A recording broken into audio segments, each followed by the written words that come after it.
गगन GS study point पर आप सभी का स्वागत है। सबसे पहले दोस्तों आप सभी लोगों को नव वर्ष की हार्दिक शुभकामनाएं। बाकी आज की क्लास में हम लोग भारतीय संविधान के कुछ महत्वपूर्ण प्रश्नों को करेंगे जो कि यूपीएसआई के साथ साथ हर वनडे एग्जाम के लिए इम्पोर्टेंट है। तो आप सभी लोग इस क्लास को ध्यान से देखिएगा और गगन जीएस स्टडी पॉइंट चैनल को लाइक शेयर सब्सक्राइब भी जरूर करिएगा दोस्तों। तो आइए शुरू करते हैं आज की क्लास।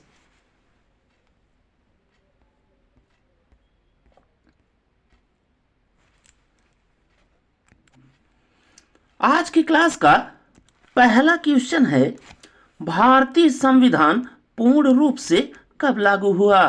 तो भारतीय संविधान को पूर्ण रूप से लागू किया गया दोस्तों 26 जनवरी 1950 को। तो यहां से आप लोग ध्यान में रखिएगा कि भारतीय संविधान को पूर्ण रूप से लागू किया गया 26 जनवरी 1950 को। बाकी दोस्तों 26 नवंबर 1949 को भारतीय संविधान को आंशिक रूप से लागू किया गया। या ये पूछे दोस्तों कि भारतीय संविधान को कब अंगीकृत किया गया, तो वहां पर आपका आंसर होगा 26 नवंबर 1949। फिर इसके बाद यहां से आप लोग ध्यान में रखिएगा कि 26 जनवरी को दोस्तों हम लोग हर वर्ष मनाते हैं गणतंत्र दिवस, और 26 नवंबर को हम लोग हर वर्ष मनाते हैं संविधान दिवस को, संविधान दिवस। तो इतनी बात आप लोग इस क्वेश्चन से ध्यान में रखिएगा।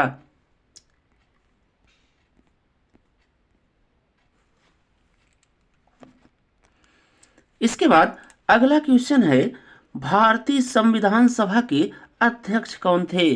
तो भारतीय संविधान सभा के अध्यक्ष थे दोस्तों डॉक्टर राजेंद्र प्रसाद जी। तो इस क्वेश्चन के लिए राइट आंसर हो गया ऑप्शन नंबर सी।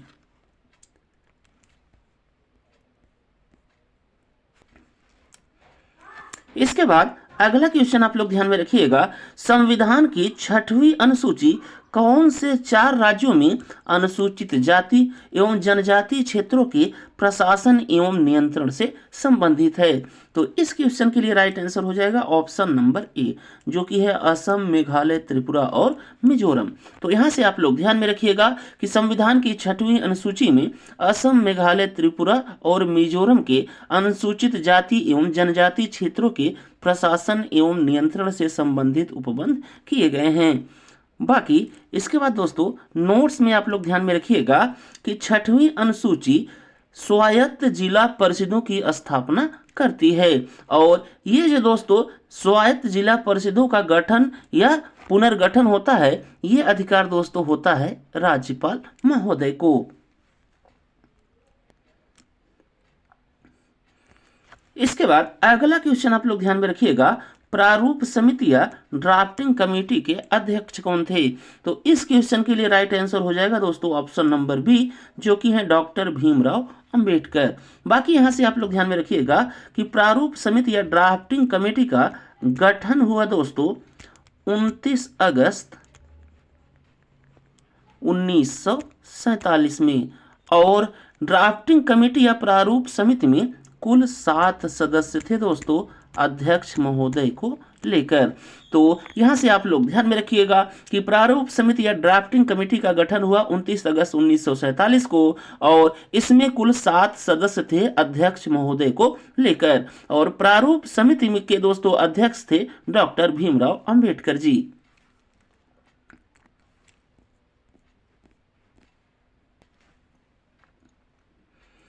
इसके बाद अगला क्वेश्चन आप लोग ध्यान में रखिएगा, भारतीय संविधान में आपातकालीन प्रावधानों को किस भाग में दिया गया है? तो इस क्वेश्चन के लिए राइट आंसर हो जाएगा दोस्तों ऑप्शन नंबर ए, जो कि है 18। तो यहां से आप लोग ध्यान में रखिएगा कि भारतीय संविधान में आपातकालीन प्रावधानों को दोस्तों दिया गया है संविधान के भाग 18 में, और आर्टिकल या अनुच्छेद 352 से लेकर 360 तक।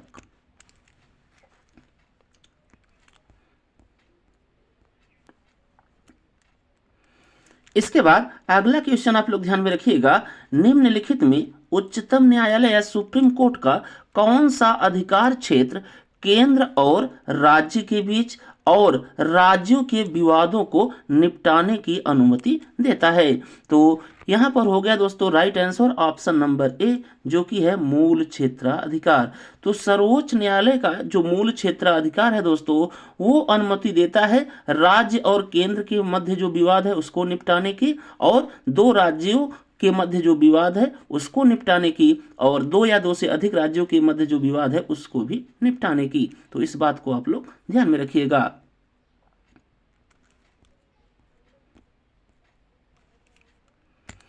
इसके बाद अगला क्वेश्चन आपको ध्यान में रखना है, भारतीय संविधान को बनाने में सबसे अधिक प्रभाव था। तो भारतीय संविधान को बनाने में दोस्तों सबसे अधिक प्रभाव था भारत सरकार अधिनियम 1935 या गवर्नमेंट ऑफ इंडिया एक्ट 1935 का। तो इसलिए इस क्वेश्चन का राइट आंसर हो जाएगा ऑप्शन नंबर बी।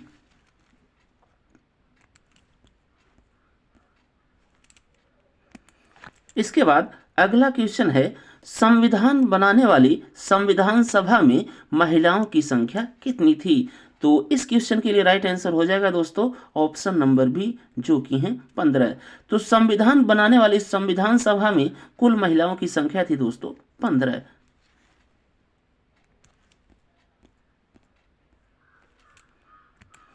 इसके बाद अगला क्वेश्चन आप लोग ध्यान में रखिएगा, 42वें संविधान संशोधन द्वारा प्रस्तावना या प्रियम्बल में कौन से शब्द जोड़े गए।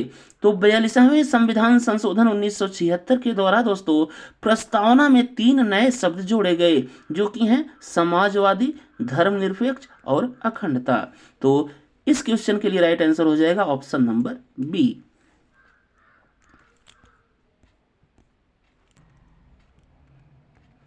इसके बाद अगला क्वेश्चन आप लोग ध्यान में रखिएगा, वर्तमान में भारतीय संविधान में कुल कितनी अनुसूचियां हैं। तो वर्तमान में भारतीय संविधान में कुल अनुसूचियां हैं दोस्तों 12।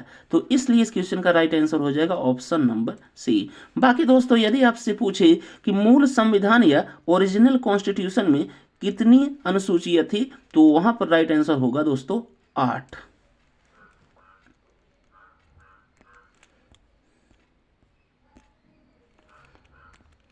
इसके बाद अगला क्वेश्चन आप लोग ध्यान में रखिएगा, निम्नलिखित में किसको किसी क्षेत्र को अनुसूचित क्षेत्र घोषित करने का अधिकार है।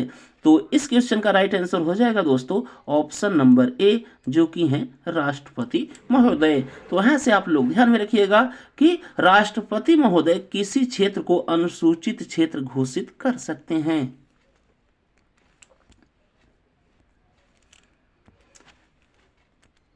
इसके बाद अगला क्वेश्चन आप लोग ध्यान में रखिएगा, संविधान सभा की पहली बैठक कब हुई थी। तो संविधान सभा की पहली बैठक हुई दोस्तों 9 दिसंबर 1946 को। इसलिए इस क्वेश्चन का राइट आंसर हो जाएगा ऑप्शन नंबर ए।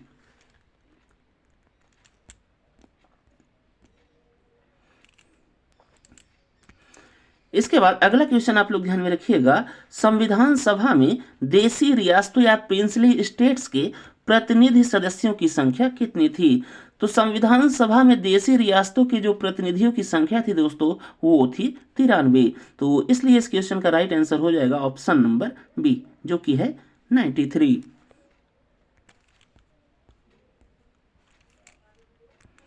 इसके बाद अगला क्वेश्चन आप लोग ध्यान में रखिएगा, नए राज्यों के गठन या निर्माण से संबंधित अनुच्छेद कौन सा है। तो इस क्वेश्चन का राइट आंसर हो जाएगा दोस्तों ऑप्शन नंबर सी, जो कि है अनुच्छेद 3। तो यहां से आप लोग ध्यान में रखिएगा कि नए राज्यों के गठन या निर्माण से संबंधित अनुच्छेद है अनुच्छेद 3।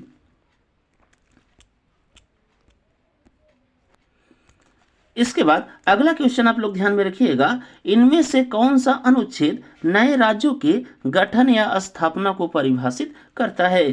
तो इस क्वेश्चन के लिए राइट आंसर हो जाएगा ऑप्शन नंबर ए, जो कि है अनुच्छेद 2।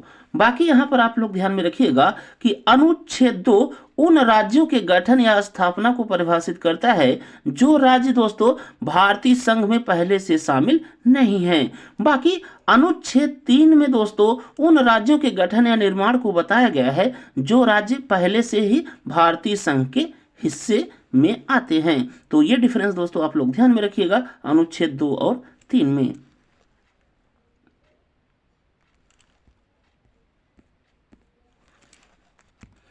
इसके बाद अगला क्वेश्चन आप लोग ध्यान में रखिएगा, भारतीय संविधान के किस भाग को मैग्ना कार्टा कहा जाता है। तो इस क्वेश्चन के लिए राइट आंसर हो जाएगा दोस्तों ऑप्शन नंबर सी, जो कि है भाग 3। तो यहाँ पर आप लोग ध्यान में रखिएगा कि संविधान के भाग 3 में दिया गया है फंडामेंटल राइट्स या मौलिक अधिकारों को, जिसे दोस्तों मैग्ना कार्टा कहा जाता है। और भारतीय संविधान में फंडामेंटल राइट्स को दोस्तों दिया गया है संविधान के भाग 3 में और अनुच्छेद या आर्टिकल 12 से लेकर 35 तक।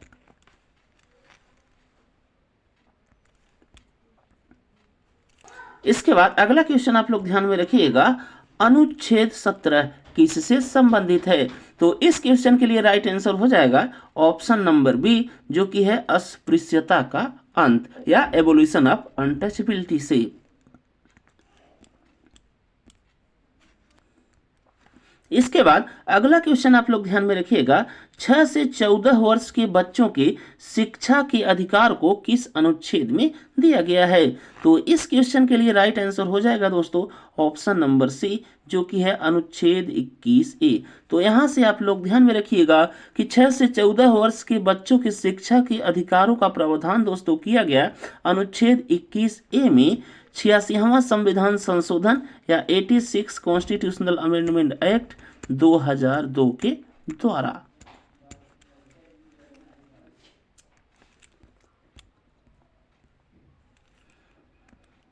इसके बाद अगला क्वेश्चन आप लोग ध्यान में रखिएगा, डॉक्टर भीमराव अंबेडकर के अनुसार संविधान का हृदय और आत्मा किस अनुच्छेद को कहा गया? तो इस क्वेश्चन के लिए दोस्तों राइट आंसर हो जाएगा ऑप्शन नंबर सी, जो कि है अनुच्छेद 32। तो यहाँ पर आप लोग ध्यान में रखिएगा कि डॉक्टर भीमराव अंबेडकर जी के अनुसार संविधान का हृदय और आत्मा कहा गया है किसे? तो वो कहा गया अनुच्छेद 32 को।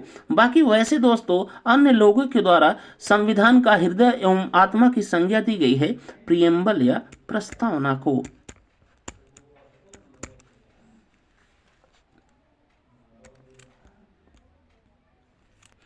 इसके बाद यहाँ पर एक नोट्स ध्यान में रखिएगा दोस्तों आप लोग कि पंचायत उपबंध अनुसूचित क्षेत्रों का विस्तार अधिनियम 1996 के अंतर्गत 5वीं अनुसूची में शामिल राज्यों की संख्या कितनी है?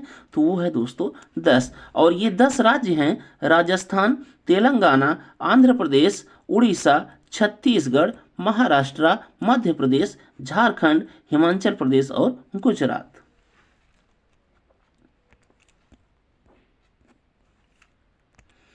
इसके बाद अगला क्वेश्चन आप लोग ध्यान में रखिएगा, ग्राम पंचायतों के संगठन से संबंधित अनुच्छेद है। तो ग्राम पंचायतों के संगठन से संबंधित अनुच्छेद है दोस्तों अनुच्छेद 40। तो इसलिए इस क्वेश्चन का राइट आंसर हो जाएगा ऑप्शन नंबर सी। इसके बाद अगला क्वेश्चन आप लोग ध्यान में रखिएगा, समान नागरिक संहिता या यूनिफॉर्म सिविल कोड का प्रावधान किस अनुच्छेद में है? तो यहाँ पर दोस्तों है ये ऑप्शन नंबर बी, जो कि है अनुच्छेद 44। तो समान नागरिक संहिता या यूनिफॉर्म सिविल कोड का प्रावधान दोस्तों किया गया है डीपीएसपी के अंतर्गत अनुच्छेद 44 में।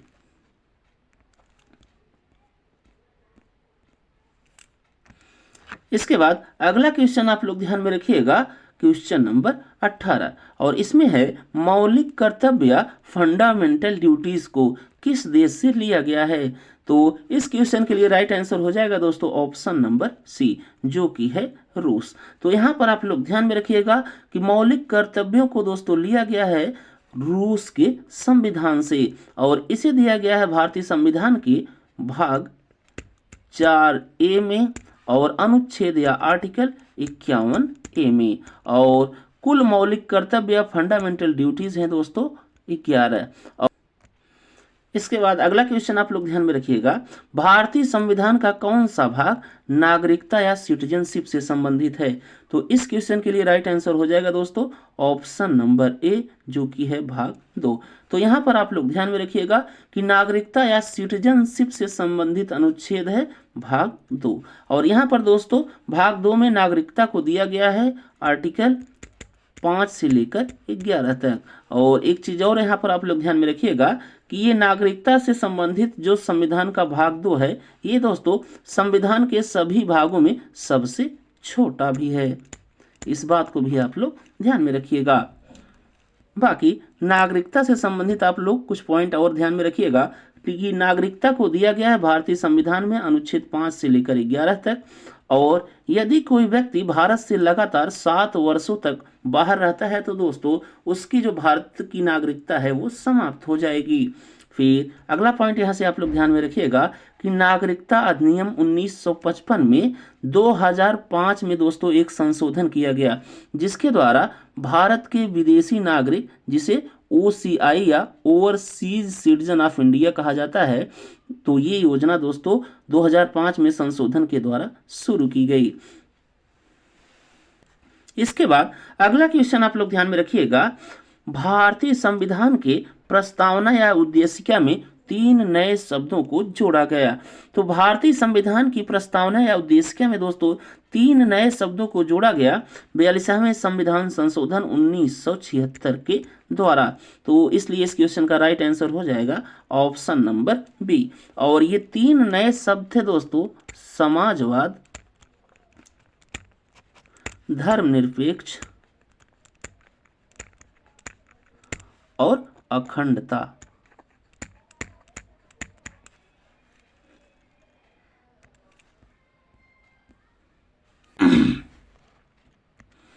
इसके बाद अगला क्वेश्चन आप लोग ध्यान में रखिएगा, भारतीय संविधान का कौन सा अनुच्छेद उच्च न्यायालय या हाई कोर्ट को स्वयं की अवमानना के लिए दंडित करने का प्रावधान करता है? तो इस क्वेश्चन के लिए राइट आंसर हो जाएगा दोस्तों ऑप्शन नंबर ए, जो कि है अनुच्छेद 215।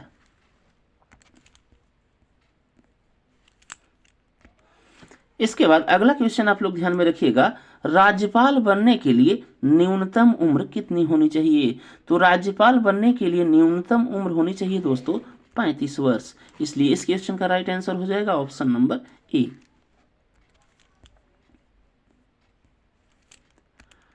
इसके बाद अगला क्वेश्चन आप लोग ध्यान में रखिएगा, भारतीय संविधान का कौन सा अनुच्छेद बोलने और अभिव्यक्ति की स्वतंत्रता का अधिकार देता है? तो इस क्वेश्चन के लिए राइट आंसर हो जाएगा दोस्तों ऑप्शन नंबर ए, जो कि है अनुच्छेद 19। तो यहां पर आप लोग ध्यान में रखिएगा कि भारतीय संविधान का अनुच्छेद 19 बोलने एवं अभिव्यक्ति की स्वतंत्रता का अधिकार देता है। बाकी नोट्स में यहां पर आप लोग ध्यान में रखिएगा दोस्तों कि अनुच्छेद 19 के अंतर्गत कुल 6 स्वतंत्रता के अधिकार प्राप्त हैं भारत के प्रत्येक नागरिक को। और अनुच्छेद 15 में दोस्तों धर्म, जाति, नस्ल, लिंग और जन्म स्थान के आधार पर विभेद से निषेध प्रस्ताव को दिया गया है। और अनुच्छेद 23 में मानव तस्करी और बालश्रम या फोर्स लेबर से प्रतिषेध को दिया गया है। और अनुच्छेद 27 में किसी धर्म के प्रचार के लिए करों या टैक्स के भुगतान में छूट से संबंधित प्रावधान को दिया गया है। इसके बाद अगला क्वेश्चन आप लोग ध्यान में रखिएगा, राष्ट्रपति बनने की न्यूनतम आयु क्या है? तो राष्ट्रपति बनने की न्यूनतम आयु है दोस्तों 35 वर्ष। तो इसलिए इस क्वेश्चन का राइट आंसर हो जाएगा ऑप्शन नंबर सी। इसके बाद अगला क्वेश्चन आप लोग ध्यान में रखिएगा, राष्ट्रपति के महाभियोग से संबंधित अनुच्छेद है। तो राष्ट्रपति के महाभियोग से संबंधित अनुच्छेद है अनुच्छेद 61। इसलिए इस क्वेश्चन का राइट आंसर हो जाएगा ऑप्शन नंबर सी। इसके बाद अगला क्वेश्चन आप लोग ध्यान में रखिएगा, लोकसभा का पदेन अध्यक्ष कौन होता है? तो लोकसभा का पदेन अध्यक्ष होते हैं लोकसभा अध्यक्ष, जो कि है ऑप्शन नंबर सी में।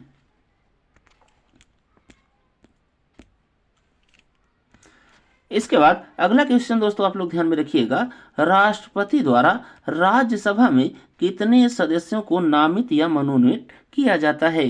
तो राष्ट्रपति महोदय द्वारा राज्यसभा में कुल 12 सदस्यों को नॉमिनेट या मनोनीत या नामित किया जाता है। तो ये हो गया दोस्तों ऑप्शन नंबर सी।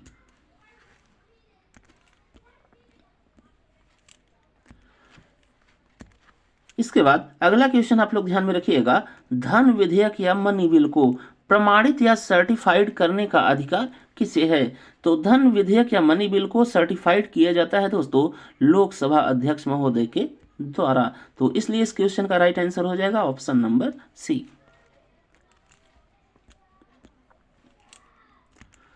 इसके बाद अगला क्वेश्चन आप लोग ध्यान में रखिएगा, संसद की संयुक्त बैठक या ज्वाइंट सीटिंग ऑफ पार्लियामेंट की अध्यक्षता कौन करता है? तो संसद की जो ज्वाइंट सीटिंग या संयुक्त बैठक होती है उसकी अध्यक्षता दोस्तों लोकसभा के अध्यक्ष महोदय के द्वारा की जाती है। इसलिए इस क्वेश्चन का राइट आंसर हो जाएगा ऑप्शन नंबर सी। इसके बाद अगला क्वेश्चन आप लोग ध्यान में रखिएगा, भारत के प्रथम महान्यायवादी या अटॉर्नी जनरल कौन थे? तो इस क्वेश्चन के लिए राइट आंसर हो जाएगा दोस्तों ऑप्शन नंबर बी, जो कि है MC सीतलवाड़।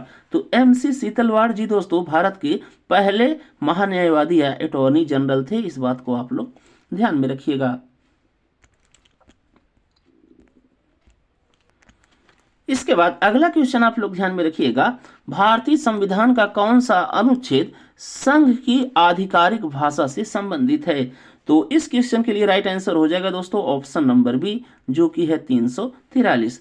तो भारतीय संविधान का अनुच्छेद 343 ये दोस्तों संघ की आधिकारिक भाषा से संबंधित है। इसके बाद दोस्तों नोट्स में आप लोग कुछ पॉइंट ध्यान में रखिएगा।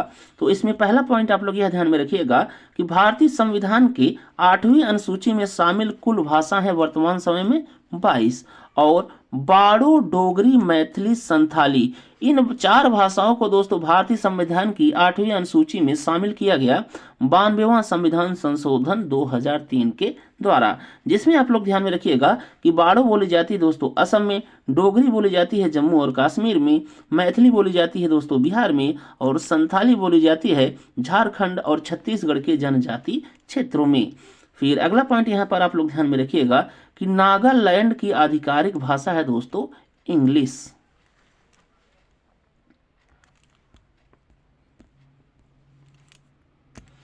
इसके बाद अगला क्वेश्चन आप लोग ध्यान में रखिएगा, नियंत्रक एवं महालेखा परीक्षक या कैग की नियुक्ति कौन करता है?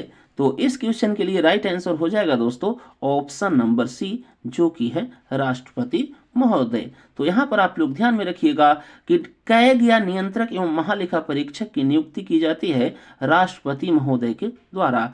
और भारतीय संविधान में कैग को दिया गया है दोस्तों भारतीय संविधान के अनुच्छेद 148 से लेकर 151 तक।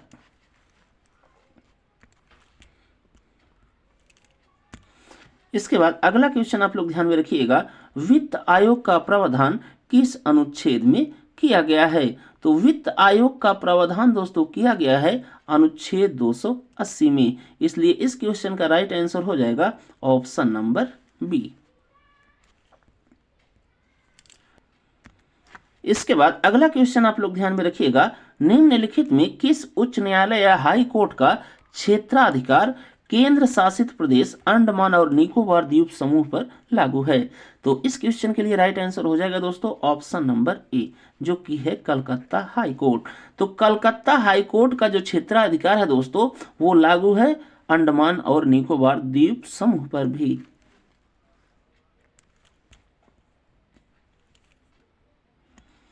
इसके बाद अगला क्वेश्चन आप लोग ध्यान में रखिएगा, चुनाव आयोग या इलेक्शन कमीशन का प्रावधान किस अनुच्छेद में है? तो चुनाव आयोग या इलेक्शन कमीशन का प्रावधान है दोस्तों अनुच्छेद 324 में, इसलिए इस क्वेश्चन का राइट आंसर हो जाएगा ऑप्शन नंबर बी। तो यहां पर आप लोग ध्यान में रखिएगा कि चुनाव आयोग या इलेक्शन कमीशन का प्रावधान अनुच्छेद 324 में है। और यदि दोस्तों इलेक्शन या निर्वाचन का भाग पूछे कि ये चुनाव आयोग संविधान के किस भाग में है, तो वो है दोस्तों पार्ट या भाग 15 में। इसके बाद अगला क्वेश्चन आप लोग ध्यान में रखिएगा, उपराष्ट्रपति को हटाने का प्रस्ताव केवल कहां पेश किया जा सकता है? तो उपराष्ट्रपति को हटाने का प्रस्ताव पेश किया जा सकता है केवल और केवल राज्यसभा में, इसलिए इस क्वेश्चन का राइट आंसर हो जाएगा ऑप्शन नंबर बी। इसके बाद अगला क्वेश्चन आप लोग ध्यान में रखिएगा, राष्ट्रपति शासन किस अनुच्छेद के अंतर्गत लागू होता है? तो राष्ट्रपति शासन या राज्य आपातकाल या प्रेसिडेंट रूल ये लागू होता है दोस्तों अनुच्छेद 356 के अंतर्गत। इसलिए इस क्वेश्चन का राइट आंसर हो गया ऑप्शन नंबर बी। बाकी 352 के अंतर्गत लागू होता है दोस्तों नेशनल इमरजेंसी या राष्ट्रीय आपातकाल, और 360 के अंतर्गत लागू होता है वित्तीय आपातकाल या फाइनेंशियल इमरजेंसी। इसके बाद अगला क्वेश्चन आप लोग ध्यान में रखिएगा, संविधान संशोधन की प्रक्रिया किस अनुच्छेद में दी गई है? तो संविधान संशोधन की जो प्रक्रिया है दोस्तों वो दी गई है अनुच्छेद 368 में। तो इसलिए इस क्वेश्चन का राइट आंसर हो जाएगा दोस्तों ऑप्शन नंबर सी। और यदि आपसे पूछे कि संविधान संशोधन की प्रक्रिया भारतीय संविधान के किस भाग में दी गई है, तो वहां पर राइट आंसर हो जाएगा दोस्तों भाग 20। इसके बाद अगला क्वेश्चन आप लोग ध्यान में रखिएगा, भाषाई आधार पर गठित भारत का पहला राज्य कौन सा था? तो भाषाई आधार पर गठित भारत का पहला राज्य था दोस्तों आंध्र प्रदेश, जिसका गठन हुआ 1953 में। तो यहां से आप लोग ध्यान में रखिएगा कि भाषाई आधार पर गठित भारत का पहला राज्य था आंध्र प्रदेश, जिसका गठन हुआ 1953 में।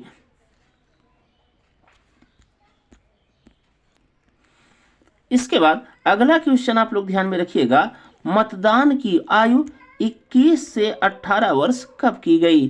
तो मतदान की आयु 21 वर्ष से घटाकर 18 वर्ष कर दी गई दोस्तों 61वां संविधान संशोधन 1989 के द्वारा। तो इसलिए इस क्वेश्चन का राइट आंसर हो जाएगा ऑप्शन नंबर सी, जो कि है 61वां संविधान संशोधन। तो यहां से आप लोग ध्यान में रखिएगा कि मतदान की उम्र 21 वर्ष से घटाकर 18 वर्ष कर दी गई 61वें संविधान संशोधन 1989 के द्वारा। इसके बाद अगला क्वेश्चन आप लोग ध्यान में रखिएगा, नीति आयोग का गठन कब हुआ? तो नीति आयोग का गठन हुआ दोस्तों 1 जनवरी 2015 को। इसलिए इस क्वेश्चन का राइट आंसर हो जाएगा ऑप्शन नंबर बी। इसके बाद अगला क्वेश्चन आप लोग ध्यान में रखिएगा, भारत में स्थानीय स्वशासन या लोकल गवर्नमेंट के जनक किसे कहा जाता है?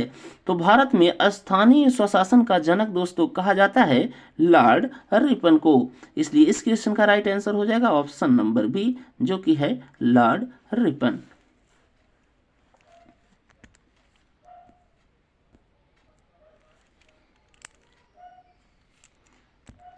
इसके बाद अगला क्वेश्चन आप लोग ध्यान में रखिएगा, पंचायती राज को संवैधानिक दर्जा किस संशोधन से मिला?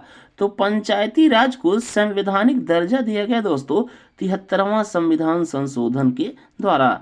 तो इसलिए इस क्वेश्चन का राइट आंसर हो जाएगा ऑप्शन नंबर सी। तो यहां से आप लोग ध्यान में रखिएगा कि पंचायती राज को संवैधानिक दर्जा दिया गया दोस्तों 73वां संविधान संशोधन 1992 के द्वारा।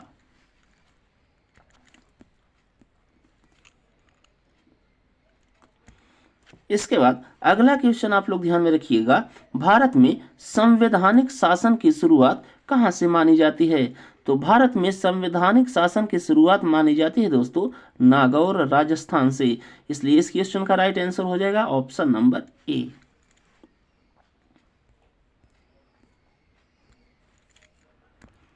इसके बाद अगला क्वेश्चन आप लोग ध्यान में रखिएगा दोस्तों, शिक्षा किस सूची में है?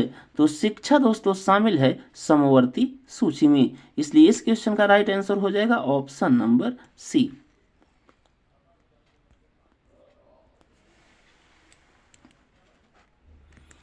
इसके बाद अगला क्वेश्चन आप लोग ध्यान में रखिएगा, लोक लेखा समिति या पीएसी या पब्लिक अकाउंट कमेटी में कितने सदस्य होते हैं? तो लोक लेखा समिति में दोस्तों कुल सदस्य होते हैं 22। इसलिए इस क्वेश्चन का राइट आंसर हो जाएगा ऑप्शन नंबर बी।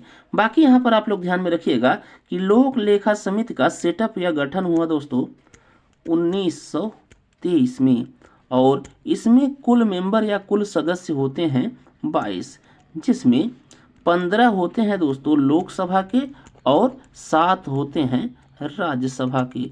इस बात को भी आप लोग ध्यान में रखिएगा।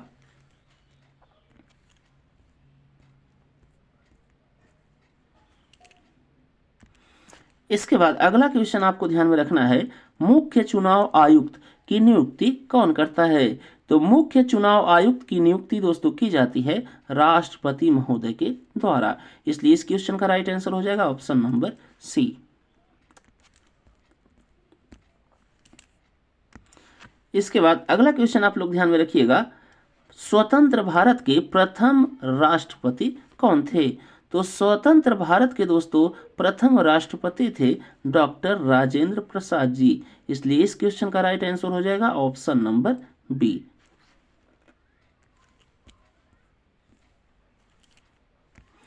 इसके बाद अगला क्वेश्चन आपको ध्यान में रखना है, सर्वोच्च न्यायालय या सुप्रीम कोर्ट को अभिलेख न्यायालय किस अनुच्छेद में कहा गया है? तो सुप्रीम कोर्ट या सर्वोच्च न्यायालय को अभिलेख न्यायालय या कोर्ट ऑफ रिकॉर्ड दोस्तों कहा गया है भारतीय संविधान के अनुच्छेद 129 के अंतर्गत। तो इसलिए इस क्वेश्चन का राइट आंसर हो जाएगा ऑप्शन नंबर बी, जो कि है अनुच्छेद 129। इसके बाद अगला क्वेश्चन आप लोग ध्यान में रखिएगा, प्रेस की स्वतंत्रता किस अनुच्छेद में निहित मानी जाती है? तो प्रेस की स्वतंत्रता दोस्तों निहित मानी जाती है अनुच्छेद 19 का फर्स्ट का ए में। इसलिए इस क्वेश्चन का राइट आंसर हो जाएगा ऑप्शन नंबर ए।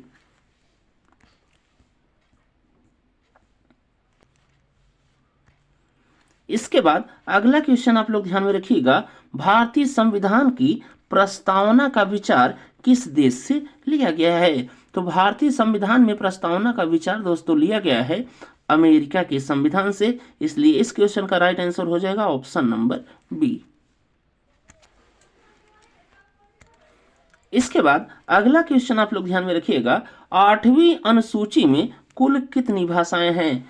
तो वर्तमान समय में 8वीं अनुसूची में कुल भाषाएं हैं दोस्तों 22। इसलिए इस क्वेश्चन का राइट आंसर हो जाएगा ऑप्शन नंबर सी। बाकी आप लोग ध्यान में रखिएगा कि ओरिजिनल कॉन्स्टिट्यूशन या मूल संविधान में जो 8वीं अनुसूची थी उसमें कुल भाषाएं थी 14।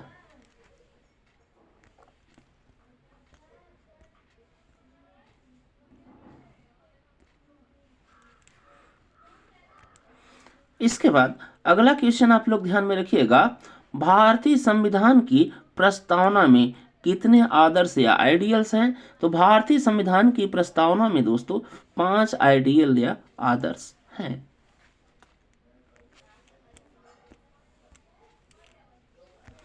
इसके बाद अगला क्वेश्चन आप लोग ध्यान में रखिएगा, संविधान सभा में उद्देश्य प्रस्ताव या ऑब्जेक्टिव रेजोल्यूशन किसने प्रस्तुत किया? तो संविधान सभा में उद्देश्य प्रस्ताव दोस्तों प्रस्तुत किया गया पंडित जवाहरलाल नेहरू जी के द्वारा 13 दिसंबर 1946 को।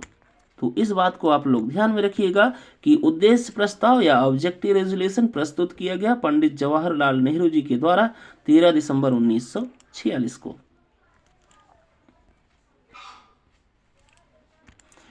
इसके बाद अगला क्वेश्चन आप लोग ध्यान में रखिएगा, संविधान सभा में कुल कितने सदस्य थे?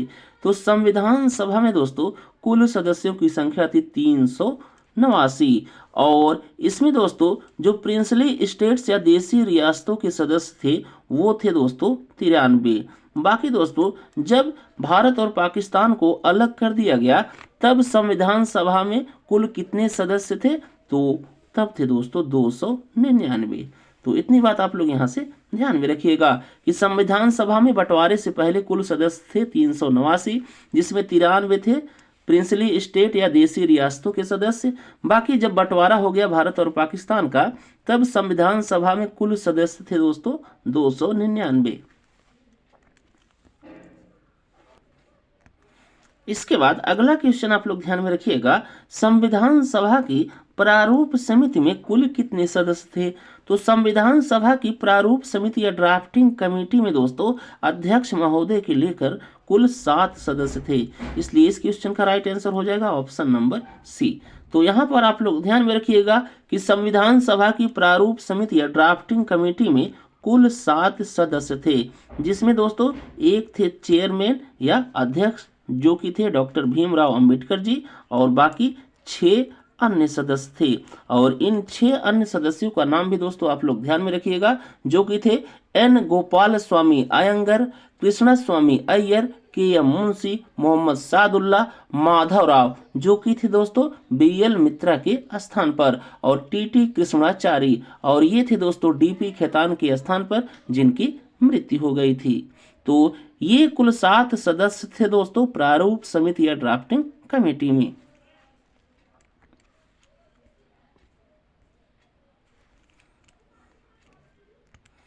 इसके बाद अगला क्वेश्चन आप लोग ध्यान में रखिएगा, भारतीय संविधान का सबसे लंबा भाग कौन सा है?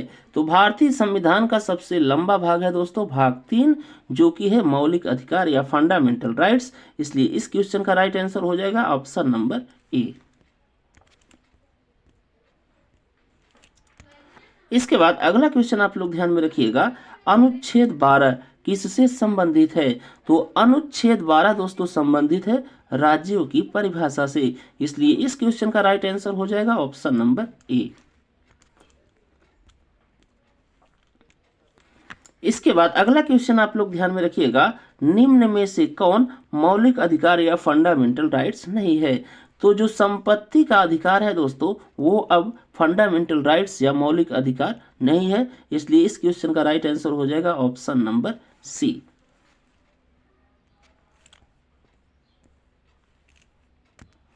इसके बाद अगला क्वेश्चन आप लोग ध्यान में रखिएगा, संपत्ति का अधिकार अब किस प्रकार का अधिकार हो गया है? तो संपत्ति का अधिकार अब हो गया है दोस्तों कानूनी अधिकार या लीगल राइट्स।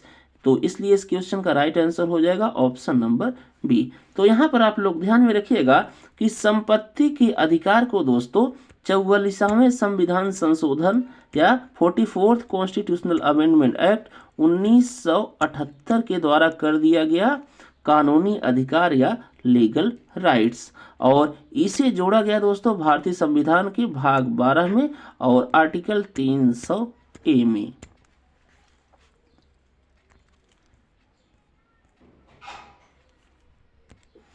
इसके बाद अगला क्वेश्चन आप लोग ध्यान में रखिएगा, मौलिक अधिकारों या फंडामेंटल राइट्स को निलंबित किया जा सकता है। तो मौलिक अधिकारों को निलंबित किया जा सकता है दोस्तों राष्ट्रीय आपातकाल की स्थिति में या नेशनल इमरजेंसी के केस में। वो भी दोस्तों अनुच्छेद 20 और 21 के अंतर्गत जो अधिकार प्राप्त हैं उसे निलंबित नहीं किया जा सकता राष्ट्रीय आपातकाल की भी स्थिति में।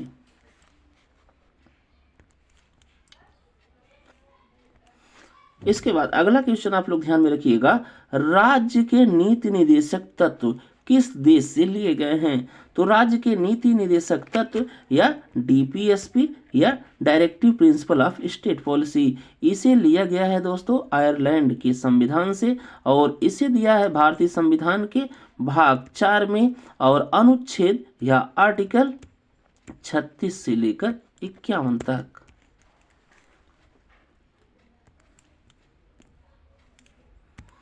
इसके बाद अगला क्वेश्चन आप लोग ध्यान में रखिएगा, मौलिक कर्तव्यों या फंडामेंटल ड्यूटीज की संख्या वर्तमान में कितनी है? तो वर्तमान में कुल फंडामेंटल ड्यूटी है दोस्तों 11।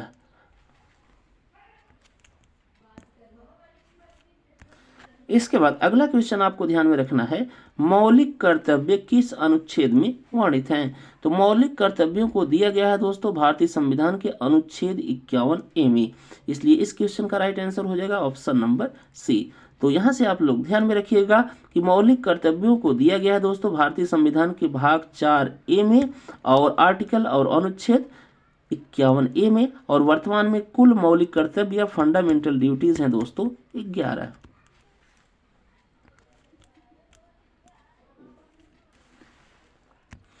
इसके बाद अगला क्वेश्चन आप लोग ध्यान में रखिएगा, भारतीय संविधान में संघीय व्यवस्था के साथ कौन सी विशेषता है? तो इस क्वेश्चन के लिए राइट आंसर हो जाएगा ऑप्शन नंबर सी, जो कि है अर्ध संघीय।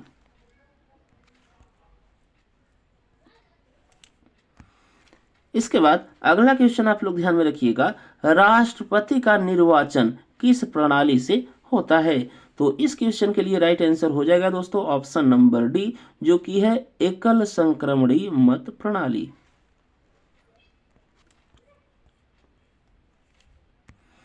इसके बाद अगला क्वेश्चन आप लोग ध्यान में रखिएगा, राष्ट्रपति का कार्यकाल कितने वर्ष का होता है? तो राष्ट्रपति का कार्यकाल होता है दोस्तों 5 वर्ष का।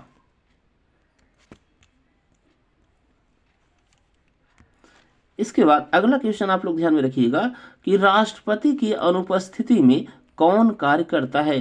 तो राष्ट्रपति की अनुपस्थिति में राष्ट्रपति का कार्य किया जाता है दोस्तों भारत के उपराष्ट्रपति महोदय के द्वारा। लेकिन एक चीज यहां से आप लोग ध्यान में रखिएगा कि जब उपराष्ट्रपति राष्ट्रपति का कार्य करेंगे तब दोस्तों ये राज्यसभा के सभापति नहीं होंगे।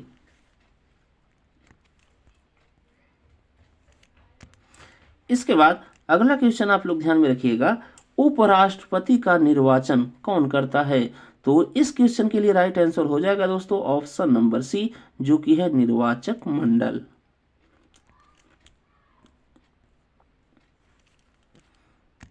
इसके बाद अगला क्वेश्चन आप लोग ध्यान में रखिएगा, प्रधानमंत्री की नियुक्ति कौन करता है? तो प्रधानमंत्री की नियुक्ति दोस्तों की जाती है भारत के राष्ट्रपति महोदय के द्वारा। इसलिए इस क्वेश्चन का राइट आंसर हो जाएगा ऑप्शन नंबर बी। इसके बाद अगला क्वेश्चन आप लोग ध्यान में रखिएगा, मंत्रिपरिषद सामूहिक रूप से उत्तरदायी होता है। तो मंत्रिपरिषद सामूहिक रूप से दोस्तों उत्तरदायी होता है लोकसभा के प्रति। इसलिए इस क्वेश्चन का राइट आंसर हो जाएगा ऑप्शन नंबर सी।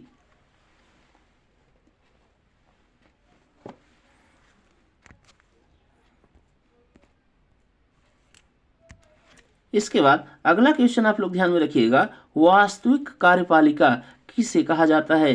तो वास्तविक कार्यपालिका दोस्तों कहा जाता है प्रधानमंत्री महोदय को। इसलिए इस क्वेश्चन का राइट आंसर हो जाएगा ऑप्शन नंबर सी।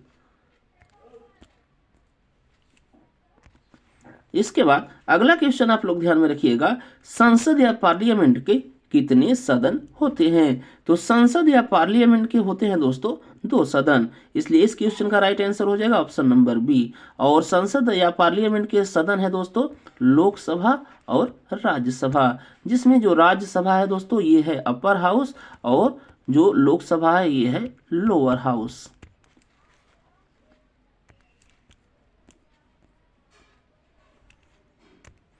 इसके बाद अगला क्वेश्चन आप लोग ध्यान में रखिएगा, राज्यसभा का अस्थायी सदन या परमानेंट हाउस होने का कारण है? तो इसका कारण यह है दोस्तों कि यह अस्थायी सदन या परमानेंट हाउस है क्योंकि यह भंग नहीं होता। तो यहां से आप लोग ध्यान में रखिएगा कि राज्यसभा को अस्थायी सदन कहा गया है और यह इसलिए कहा गया है क्योंकि यह भंग नहीं किया जा सकता।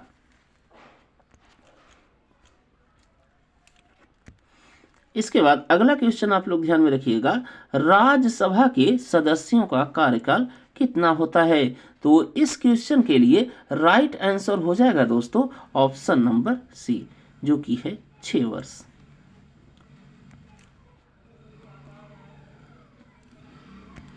इसके बाद अगला क्वेश्चन आपको ध्यान में रखना है, लोकसभा के सदस्यों का अधिकतम कार्यकाल कितना होता है या लोकसभा का कार्यकाल अधिकतम कितना हो सकता है? तो वो होता है दोस्तों 5 वर्ष।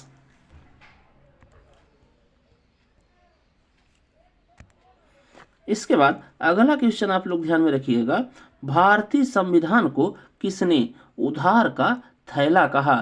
तो भारतीय संविधान को दोस्तों उधार का थैला कहा गया सर आइवर जेनिंग्स के द्वारा, जो कि है ऑप्शन नंबर डी में।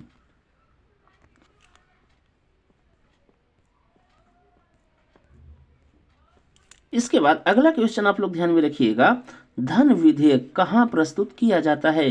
तो धन विधेयक केवल और केवल प्रस्तुत किया जाता है दोस्तों लोकसभा में। इसलिए इस क्वेश्चन का राइट आंसर हो गया ऑप्शन नंबर बी।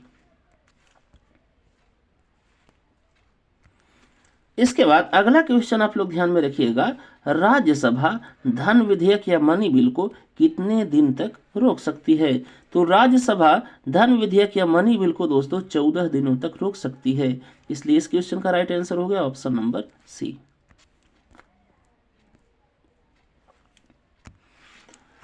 अगला क्वेश्चन आप लोग ध्यान में रखिएगा, भारत का सर्वोच्च न्यायालय या सुप्रीम कोर्ट ये कहाँ स्थित है? तो ये स्थित है दोस्तों नई दिल्ली में। इसके बाद अगला क्वेश्चन आप लोग ध्यान में रखिएगा, सर्वोच्च न्यायालय के न्यायाधीशों की नियुक्ति कौन करता है? तो सर्वोच्च न्यायालय के न्यायाधीशों को नियुक्ति दोस्तों की जाती है राष्ट्रपति महोदय के द्वारा। इसलिए इस क्वेश्चन का राइट आंसर होगा ऑप्शन नंबर बी। बाकी यहाँ पर आप लोग ध्यान में रखिएगा कि सुप्रीम कोर्ट और हाई कोर्ट के जो न्यायाधीशों की नियुक्ति होती है दोस्तों, वो करते हैं राष्ट्रपति महोदय। लेकिन इन हाई कोर्टों के जो न्यायाधीश या जज हैं, उनको राष्ट्रपति महोदय हटा नहीं सकते। इन न्यायाधीशों या जजों को हटाया जाता है दोस्तों महाभियोग प्रक्रिया के द्वारा।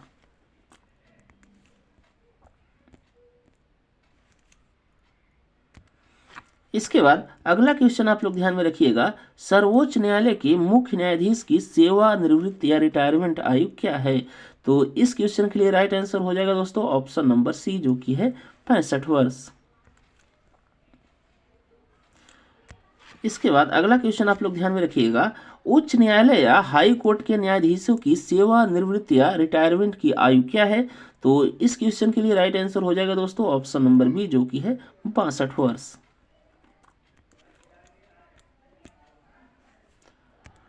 इसके बाद अगला क्वेश्चन आप लोग ध्यान में रखिएगा, रिट जारी करने की शक्ति किसके पास है? तो रिट दोस्तों जारी किया जा सकता है हाई कोर्ट एवं सुप्रीम कोर्ट दोनों के द्वारा। इसलिए इस क्वेश्चन का राइट आंसर हो गया ऑप्शन नंबर सी। और सुप्रीम कोर्ट दोस्तों रिट जारी करता है अनुच्छेद 32 के अंतर्गत, और हाई कोर्ट रिट जारी करता है अनुच्छेद 226 के अंतर्गत। इसके बाद अगला क्वेश्चन आप लोग ध्यान में रखिएगा, राज्यपाल की नियुक्ति कौन करता है? तो राज्यपाल की नियुक्ति दोस्तों राष्ट्रपति महोदय के द्वारा होती है। बाकी राज्यपाल को दोस्तों शपथ दिलाया जाता है संबंधित राज्य के जो हाई कोर्ट रहेगा उसके मुख्य न्यायाधीश से।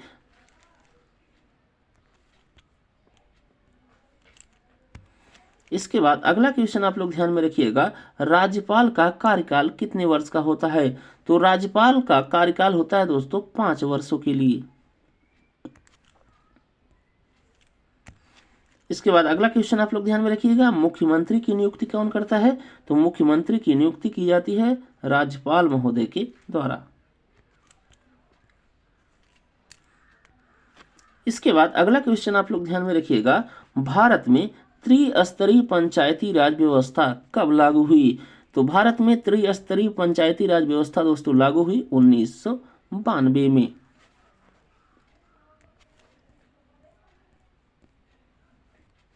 इसके बाद अगला क्वेश्चन आप लोग ध्यान में रखिएगा, ग्राम सभा किससे बनी होती है?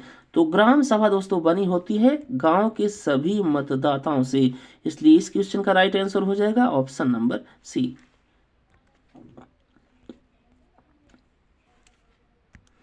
इसके बाद अगला क्वेश्चन आप लोग ध्यान में रखिएगा, नगर निगम किस क्षेत्र में होता है? तो नगर निगम होता है दोस्तों शहरी क्षेत्रों में। इसके बाद अगला क्वेश्चन आप लोग ध्यान में रखिएगा, भारत में चुनाव चिन्ह कौन आवंटित करता है? तो भारत में चुनाव चिन्ह दोस्तों आवंटित किया जाता है चुनाव आयोग के द्वारा। इसलिए यहां पर राइट आंसर होगा ऑप्शन नंबर सी। इसके बाद अगला क्वेश्चन आप लोग ध्यान में रखिएगा, चुनाव आयोग कितने सदस्यों से मिलकर बना होता है? तो चुनाव आयोग दोस्तों कुल मिलाकर 3 सदस्यों से मिलकर बना होता है। इसलिए इस क्वेश्चन का राइट आंसर होगा ऑप्शन नंबर सी, जिसमें एक होते हैं दोस्तों चेयरमैन और 2 होते हैं अन्य सदस्य।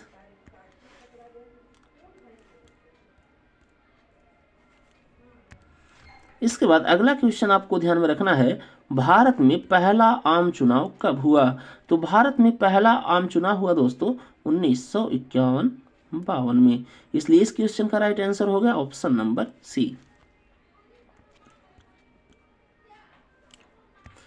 इसके बाद अगला क्वेश्चन आप लोग ध्यान में रखिएगा, ग्राम सभा का उल्लेख किस अनुच्छेद में है? तो इस क्वेश्चन के लिए राइट आंसर हो जाएगा दोस्तों ऑप्शन नंबर बी, जो कि है अनुच्छेद 243 ए।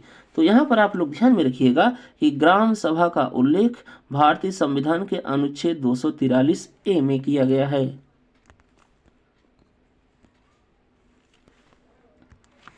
इसके बाद अगला क्वेश्चन आप लोग ध्यान में रखिएगा, अंतरराष्ट्रीय शांति और सुरक्षा को बढ़ावा देने का उल्लेख किस अनुच्छेद में है? तो इस क्वेश्चन के लिए राइट आंसर हो जाएगा दोस्तों ऑप्शन नंबर डी, जो कि है अनुच्छेद 51।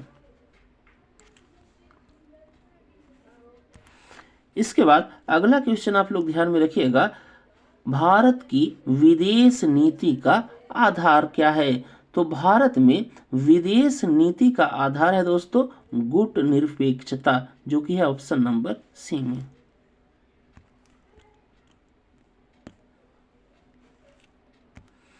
इसके बाद अगला क्वेश्चन आप लोग ध्यान में रखिएगा, संयुक्त राष्ट्र की स्थापना कब हुई?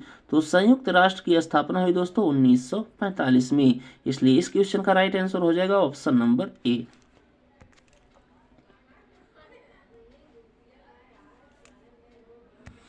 इसके बाद अगला क्वेश्चन आप लोग ध्यान में रखिएगा, संयुक्त राष्ट्र या यूनाइटेड नेशन का भारत सदस्य कब बना? तो भारत दोस्तों संयुक्त राष्ट्र का सदस्य बना 1945 में ही।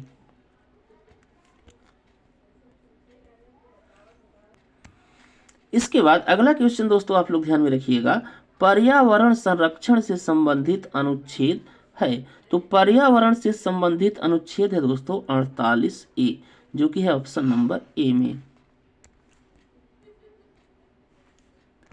इसके बाद अगला क्वेश्चन आपको ध्यान में रखना है, सुशासन का अर्थ है। तो सुशासन का अर्थ है दोस्तों पारदर्शी एवं उत्तरदायी शासन, जो कि है ऑप्शन नंबर सी में।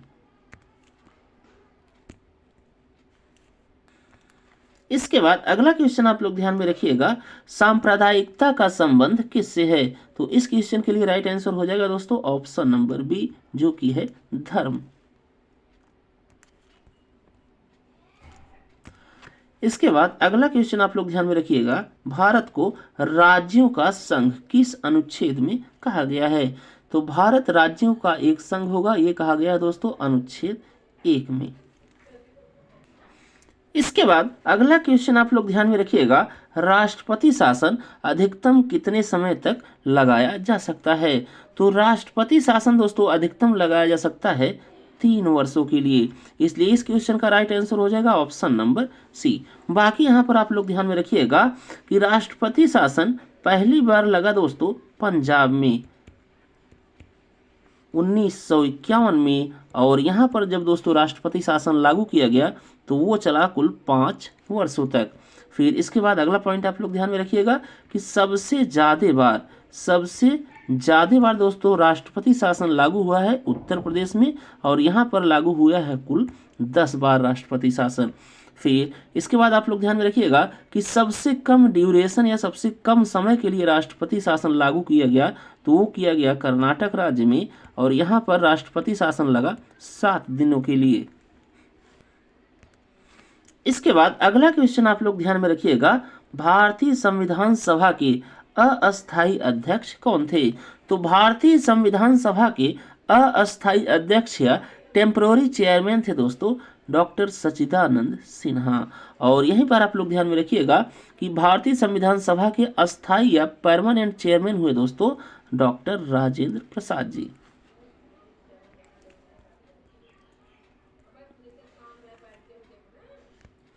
इसके बाद अगला क्वेश्चन आप लोग ध्यान में रखिएगा, संविधान सभा के संवैधानिक सलाहकार कौन थे?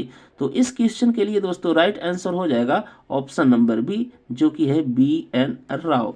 तो संविधान सभा के संवैधानिक सलाहकार थे दोस्तों BN राव जी।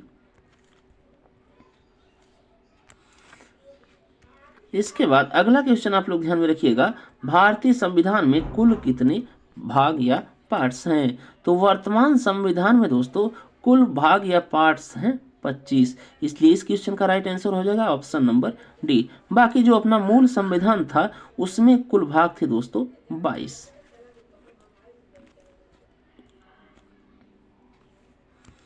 इसके बाद अगला क्वेश्चन आप लोग ध्यान में रखिएगा, संविधान का सबसे छोटा भाग कौन सा है? तो इस क्वेश्चन के लिए राइट आंसर हो जाएगा दोस्तों ऑप्शन नंबर बी, जो कि है भाग 2। तो संविधान का भाग 2 जो कि दोस्तों नागरिकता से संबंधित है, ये संविधान का सबसे छोटा भाग है। इसके बाद अगला क्वेश्चन आप लोग ध्यान में रखिएगा, संविधान की 5वीं अनुसूची का संबंध किससे है? तो संविधान की 5वीं अनुसूची का संबंध है दोस्तों अनुसूचित क्षेत्रों एवं जनजातीय क्षेत्रों के प्रशासन एवं नियंत्रण से संबंधित।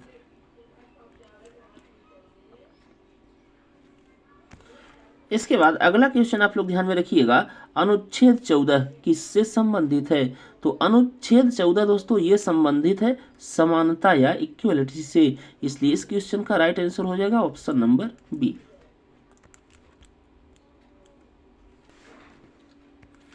इसके बाद अगला क्वेश्चन आप लोग ध्यान में रखिएगा, निम्न में से कौन मौलिक अधिकारों या फंडामेंटल राइट्स का रक्षक कहलाता है?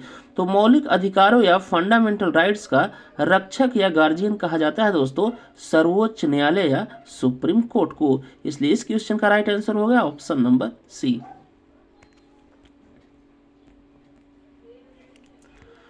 इसके बाद अगला क्वेश्चन आप लोग ध्यान में रखिएगा, बंदी प्रत्यक्षीकरण या हबीस कार्पस का अर्थ है?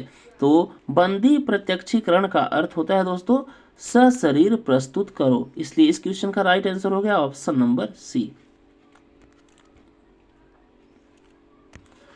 इसके बाद अगला क्वेश्चन आप लोग ध्यान में रखिएगा, अनुच्छेद 19 किससे संबंधित है? तो अनुच्छेद 19 ये संबंधित है दोस्तों स्वतंत्रता के अधिकारों से, इसलिए इस क्वेश्चन का राइट आंसर हो गया ऑप्शन नंबर बी।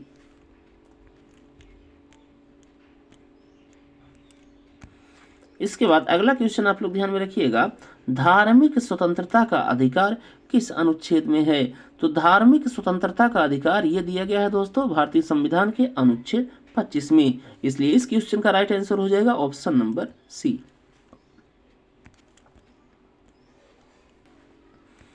इसके बाद अगला क्वेश्चन आप लोग ध्यान में रखिएगा, सांस्कृतिक एवं शैक्षिक अधिकार किस अनुच्छेद में है? तो माइनॉरिटीज के दोस्तों सांस्कृतिक एवं शैक्षिक अधिकारों को बताया गया है भारतीय संविधान के अनुच्छेद 29 और 30 में, इसलिए इस क्वेश्चन का राइट आंसर हो गया ऑप्शन नंबर डी।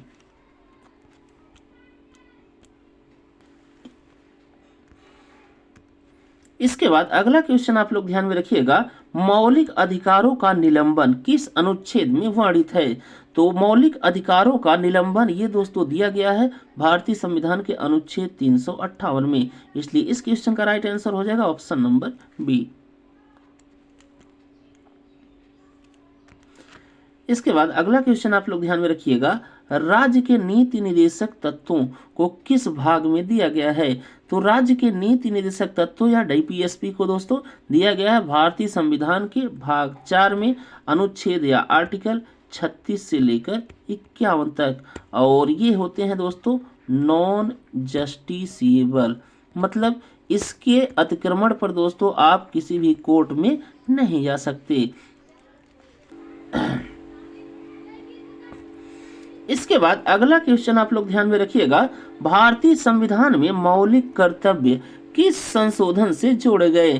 तो भारतीय संविधान में मौलिक कर्तव्य या फंडामेंटल ड्यूटीज को जोड़ा गया दोस्तों 42वां संविधान संशोधन 1976 के द्वारा सरदार स्वर्ण सिंह समिति की सिफारिश पर, और इसे जोड़ा गया दोस्तों भारतीय संविधान के भाग या पार्ट 4A में और अनुच्छेद या आर्टिकल 51A में, और वर्तमान में कुल फंडामेंटल ड्यूटीज हैं दोस्तों 11।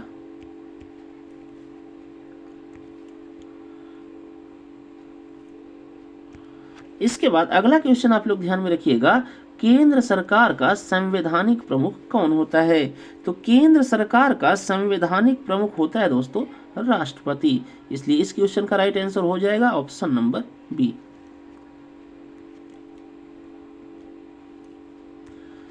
इसके बाद अगला क्वेश्चन आप लोग ध्यान में रखिएगा, राष्ट्रपति किसके परामर्श से कार्य करता है? तो राष्ट्रपति महोदय दोस्तों कार्य करते हैं मंत्री परिषद की सलाह पर, इसलिए इस क्वेश्चन का राइट आंसर हो जाएगा ऑप्शन नंबर सी।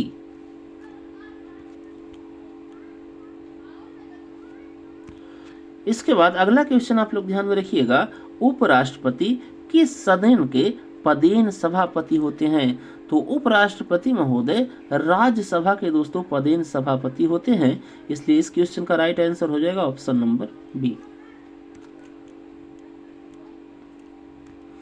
इसके बाद अगला क्वेश्चन आप लोग ध्यान में रखिएगा, प्रधानमंत्री बनने के लिए व्यक्ति को किस सदन का सदस्य होना चाहिए। तो प्रधानमंत्री बनने के लिए दोस्तों व्यक्ति को किसी भी सदन का सदस्य होना चाहिए, चाहे वो लोकसभा का हो चाहे राज्यसभा का हो।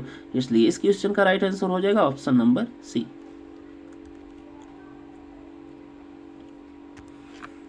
इसके बाद अगला क्वेश्चन आप लोग ध्यान में रखिएगा, मंत्री परिषद का मुखिया कौन होता है। तो मंत्री परिषद का मुखिया होते हैं दोस्तों प्रधानमंत्री या प्राइम मिनिस्टर महोदय।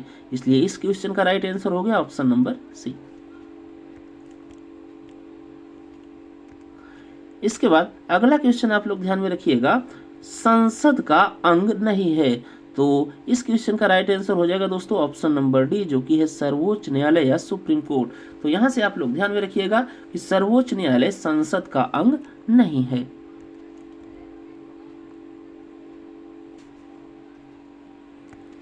इसके बाद अगला क्वेश्चन आप लोग ध्यान में रखिएगा, लोकसभा के सदस्यों की अधिकतम संख्या कितनी हो सकती है।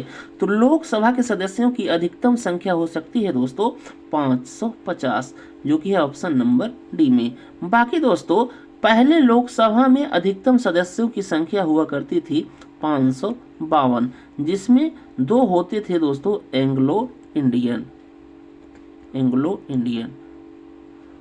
फिर इसके बाद 104वां संविधान संशोधन या कॉन्स्टिट्यूशनल अमेंडमेंट एक्ट 2019 के द्वारा दोस्तों एंग्लो इंडियन के प्रावधान को समाप्त कर दिया गया। इस बात को आप लोग ध्यान में रखिएगा। तो जब एंग्लो इंडियन के प्रावधान को समाप्त किया गया 104वें संविधान संशोधन के द्वारा, तब से लोकसभा में दोस्तों अधिकतम सदस्यों की संख्या हो सकती है, तो वो हो सकती है 550। इसके बाद अगला क्वेश्चन आप लोग ध्यान में रखिएगा, राज्यसभा के सदस्यों की अधिकतम संख्या कितनी है। तो राज्यसभा के अधिकतम सदस्य हो सकते हैं दोस्तों 250, जो कि है ऑप्शन नंबर डी में। इसके बाद अगला क्वेश्चन आप लोग ध्यान में रखिएगा, संसद का बजट सत्र सामान्यतः कब होता है। तो संसद का बजट सत्र ये दोस्तों होता है फरवरी और मई में। इसलिए यहां पर राइट आंसर हो गया ऑप्शन नंबर बी। इसके बाद अगला क्वेश्चन आप लोग ध्यान में रखिएगा, शून्यकाल या जीरो आवर किस सदन से संबंधित है। तो शून्यकाल या जीरो आवर ये दोस्तों लोकसभा में और राज्यसभा दोनों सदनों से संबंधित है। इसलिए यहां पर राइट आंसर हो गया ऑप्शन नंबर सी।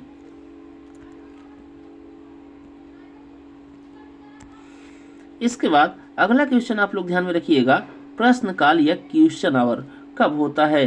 तो प्रश्नकाल या क्वेश्चन आवर ये होता है दोस्तों सत्र की शुरुआत में।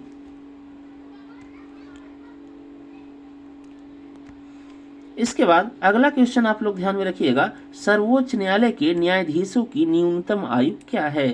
तो इसकी कोई दोस्तों निर्धारित सीमा नहीं है। इसलिए आप लोग यहाँ पर ध्यान में रखिएगा कि सर्वोच्च न्यायालय के न्यायाधीशों की न्यूनतम आयु की कोई निर्धारित सीमा नहीं है। इसलिए यहाँ पर राइट आंसर हो जाएगा ऑप्शन नंबर डी।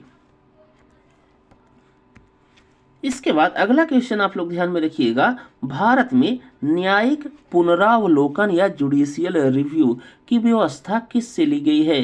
तो भारत में न्यायिक पुनरावलोकन की व्यवस्था दोस्तों ली गई है अमेरिका या यूएसए के संविधान से। इसलिए यहाँ पर राइट आंसर हो गया ऑप्शन नंबर बी।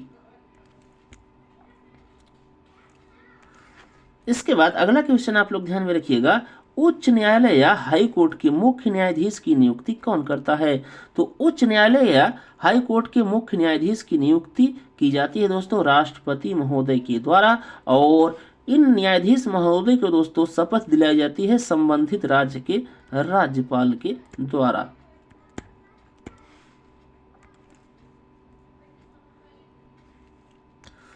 इसके बाद अगला क्वेश्चन आप लोग ध्यान में रखिएगा, अनुच्छेद 226 किससे संबंधित है। तो अनुच्छेद 226 संबंधित है दोस्तों हाई कोर्ट या उच्च न्यायालय की रिट शक्ति से।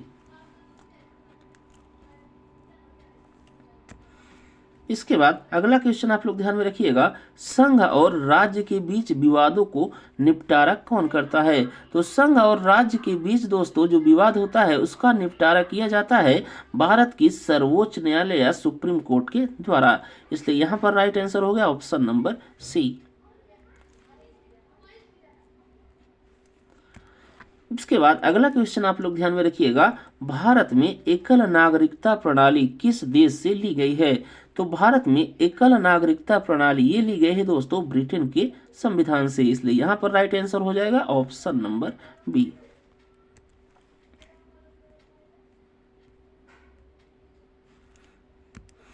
इसके बाद अगला क्वेश्चन आप लोग ध्यान में रखिएगा, भारतीय संघीय व्यवस्था में अवशिष्ट शक्तियां किसके पास होती हैं? तो भारतीय संघीय व्यवस्था में दोस्तों जो अवशिष्ट शक्तियां या रेसिडुअल पावर है ये होती हैं दोस्तों संघ या यूनियन के पास। इसके बाद अगला क्वेश्चन आप लोग ध्यान में रखिएगा, वर्तमान में राज्य सूची में कुल विषय कितने हैं? तो वर्तमान में राज्य सूची या स्टेट लिस्ट के कुल विषय हैं दोस्तों 61। और यदि आपसे पूछे कि मूल संविधान में राज्य सूची में कुल कितने विषय थे तो वहां पर आंसर होगा दोस्तों 66। और यहां से दोस्तों 5 विषय को काटकर 42वें संविधान संशोधन 1976 के द्वारा जोड़ दिया गया किसमें? तो वो जोड़ दिया गया था कॉन्करेंट लिस्ट या समवर्ती सूची में। तो यहां से आप लोग ध्यान में रखिएगा कि वर्तमान में राज्य सूची में कुल विषय हैं 61 और मूल संविधान में जो राज्य सूची थी उसमें कुल विषय थे 66, जहां से 5 विषय को काट दिया गया 42वें संविधान संशोधन 1976 के द्वारा और उसे जोड़ दिया गया समवर्ती सूची या कॉन्करेंट लिस्ट में। इसके बाद अगला क्वेश्चन आप लोग ध्यान में रखिएगा, संघ सूची या यूनियन लिस्ट में विषयों या सब्जेक्ट्स की संख्या कितनी है? तो वो है दोस्तों 97। तो यहां पर राइट आंसर हो गया ऑप्शन नंबर बी।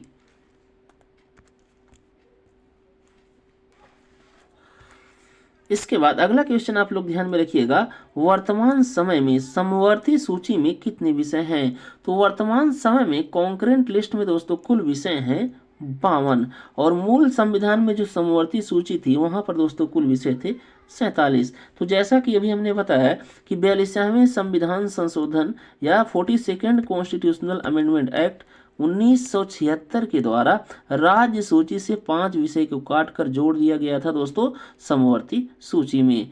तो वहां पर कुल विषय हो गए थे 52, लेकिन मूल संविधान में समवर्ती सूची के कुल विषय थे 47।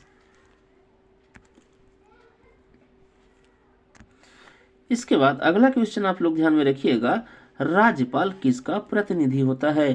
तो राज्यपाल दोस्तों प्रतिनिधि होता है भारत के महामहिम राष्ट्रपति महोदय का। इसके बाद अगला क्वेश्चन आप लोग ध्यान में रखिएगा, राज्य मंत्रिपरिषद किसके प्रति उत्तरदायी होता है? तो राज्य मंत्रिपरिषद ये दोस्तों उत्तरदायी होता है विधानसभा के प्रति, इसलिए यहां पर राइट आंसर हो जाएगा ऑप्शन नंबर सी।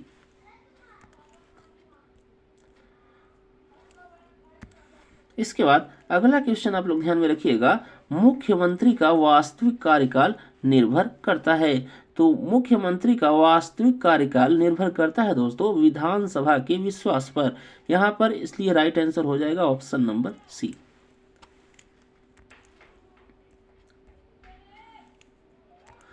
इसके बाद अगला क्वेश्चन आप लोग ध्यान में रखिएगा, भारत में प्रथम आम चुनाव आयुक्त कौन थे?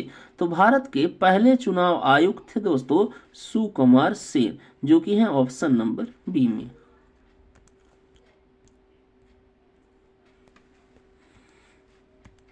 इसके बाद अगला क्वेश्चन आप लोग ध्यान में रखिएगा, चुनाव आयोग या इलेक्शन कमीशन कैसी संस्था है? तो चुनाव आयोग या इलेक्शन कमीशन ये दोस्तों है संवैधानिक संस्थान या कॉन्स्टिट्यूशनल बॉडी, इसलिए यहां पर राइट आंसर हो जाएगा ऑप्शन नंबर बी।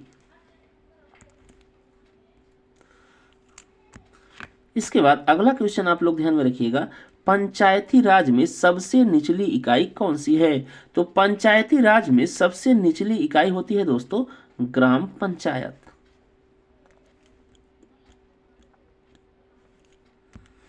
इसके बाद अगला क्वेश्चन आप लोग ध्यान में रखिएगा, 74वां संविधान संशोधन किससे संबंधित है? तो 74वां संविधान संशोधन दोस्तों नगर निकाय से संबंधित है, इसलिए यहां पर राइट आंसर हो जाएगा ऑप्शन नंबर बी। इसके बाद अगला क्वेश्चन आप लोग ध्यान में रखिएगा, नगर पालिका किस स्तर की संस्था है? तो नगर पालिका दोस्तों ये संस्था है शहरी, जो कि है ऑप्शन नंबर सी में।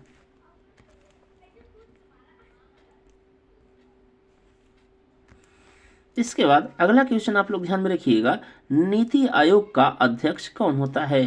तो नीति आयोग का अध्यक्ष दोस्तों जो वर्तमान समय में भारत का प्रधानमंत्री होगा वो इसका अध्यक्ष होता है। इसलिए यहाँ पर राइट आंसर हो जाएगा ऑप्शन नंबर बी जो कि है प्रधानमंत्री। इसके बाद अगला क्वेश्चन आप लोग ध्यान में रखिएगा, योजना आयोग या प्लानिंग कमीशन को किस वर्ष समाप्त कर दिया गया? तो ये योजना आयोग या प्लानिंग कमीशन को दोस्तों समाप्त कर दिया गया 2015 में और इसके स्थान पर शुरू किया गया नीति आयोग को।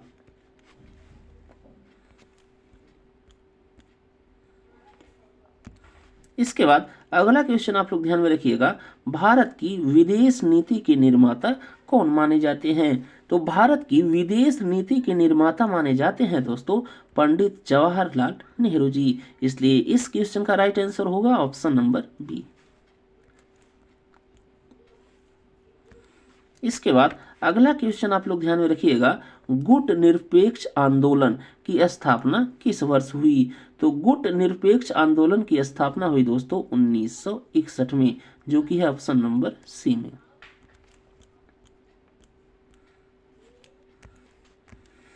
इसके बाद अगला क्वेश्चन आप लोग ध्यान में रखिएगा, भारत ने गुट निरपेक्ष आंदोलन के प्रथम सम्मेलन में भाग कहाँ लिया? तो इस क्वेश्चन के लिए राइट आंसर हो जाएगा दोस्तों ऑप्शन नंबर बी जो कि है बेलग्रेड। इसके बाद अगला क्वेश्चन आपको ध्यान में रखना है, भारत को संप्रभु लोकतांत्रिक गणराज्य कब घोषित किया गया? तो ये किया गया दोस्तों 26 जनवरी 1950 को जो कि है ऑप्शन नंबर सी में।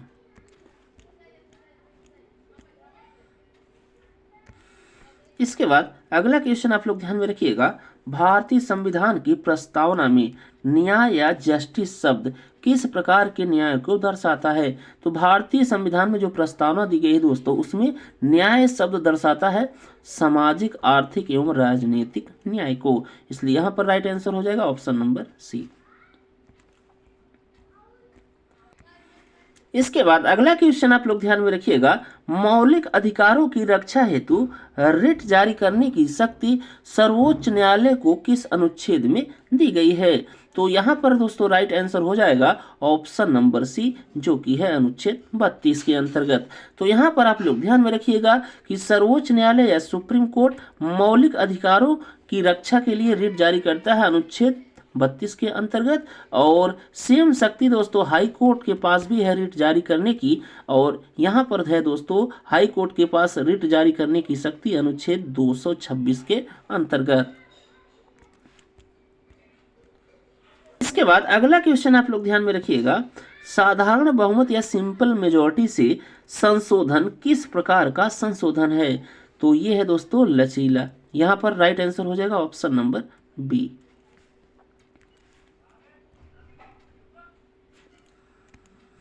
इसके बाद अगला क्वेश्चन आप लोग ध्यान में रखिएगा, राज्य का संवैधानिक प्रमुख कौन होता है? तो राज्य का संवैधानिक प्रमुख दोस्तों होता है राज्यपाल। इसलिए यहां पर राइट आंसर हो जाएगा ऑप्शन नंबर सी।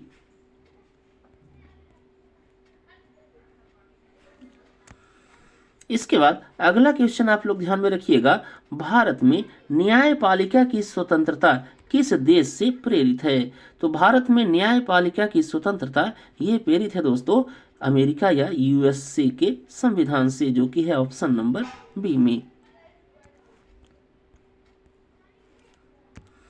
इसके बाद अगला क्वेश्चन आप लोग ध्यान में रखिएगा, संघीय न्यायपालिका का प्रमुख कौन होता है?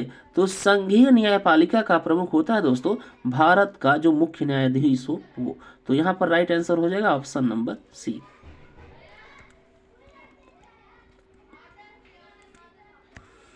इसके बाद अगला क्वेश्चन आप लोग ध्यान में रखिएगा, सर्वोच्च न्यायालय के न्यायाधीशों को पद से हटाने की प्रक्रिया को क्या कहा जाता है? तो सर्वोच्च न्यायालय के जो न्यायाधीश होते हैं उनको उनके पद से हटाने की प्रक्रिया को कहा जाता है महाभियोग जो कि है ऑप्शन नंबर सी में।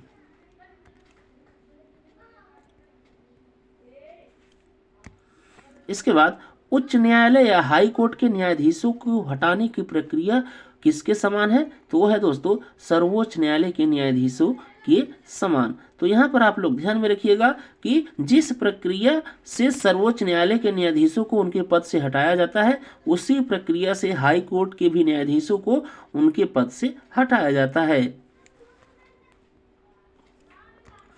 इसके बाद अगला क्वेश्चन आप लोग ध्यान में रखिएगा, भारत में आपातकाल या इमरजेंसी कितने प्रकार के होते हैं? तो भारत में आपातकाल या इमरजेंसी होता है दोस्तों कुल 3 प्रकार का, जो कि है ऑप्शन नंबर सी में। और यह है दोस्तों, पहला नेशनल इमरजेंसी जो कि है राष्ट्रीय आपातकाल, और इसे दिया गया है भारतीय संविधान के अनुच्छेद 352 में।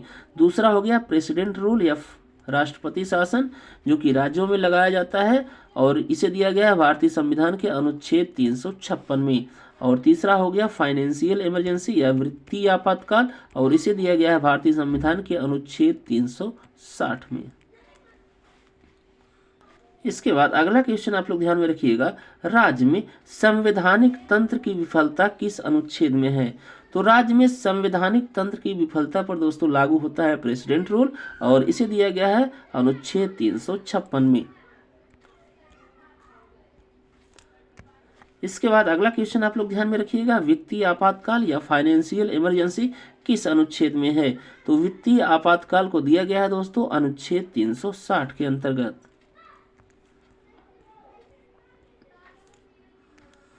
इसके बाद अगला क्वेश्चन आप लोग ध्यान में रखिएगा, अब तक भारत में कितनी बार राष्ट्रीय आपातकाल या नेशनल इमरजेंसी को लागू किया गया है? तो अब तक दोस्तों भारत में 3 बार नेशनल इमरजेंसी या राष्ट्रीय आपातकाल को लागू किया गया है। इसके बाद अगला क्वेश्चन आप लोग ध्यान में रखिएगा, राष्ट्रीय मानवाधिकार आयोग या नेशनल ह्यूमन राइट कमीशन किस प्रकार का निकाय है? तो राष्ट्रीय मानवाधिकार आयोग यह है दोस्तों एक वैधानिक निकाय या स्टैट्यूटरी बॉडी, जो कि है ऑप्शन नंबर बी में।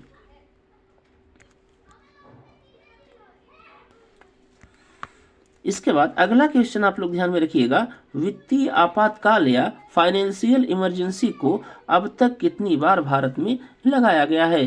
तो वित्तीय आपातकाल को दोस्तों अब तक भारत में कभी भी नहीं लगाया गया, इसलिए यहाँ पर राइट आंसर हो जाएगा ऑप्शन नंबर डी। इसके बाद अगला क्वेश्चन आप लोग ध्यान में रखिएगा, संविधान में संशोधन का प्रस्ताव कौन रख सकता है? तो संविधान में संशोधन का प्रस्ताव दोस्तों ये रखा जा सकता है संसद या पार्लियामेंट के द्वारा, जो कि है ऑप्शन नंबर सी में।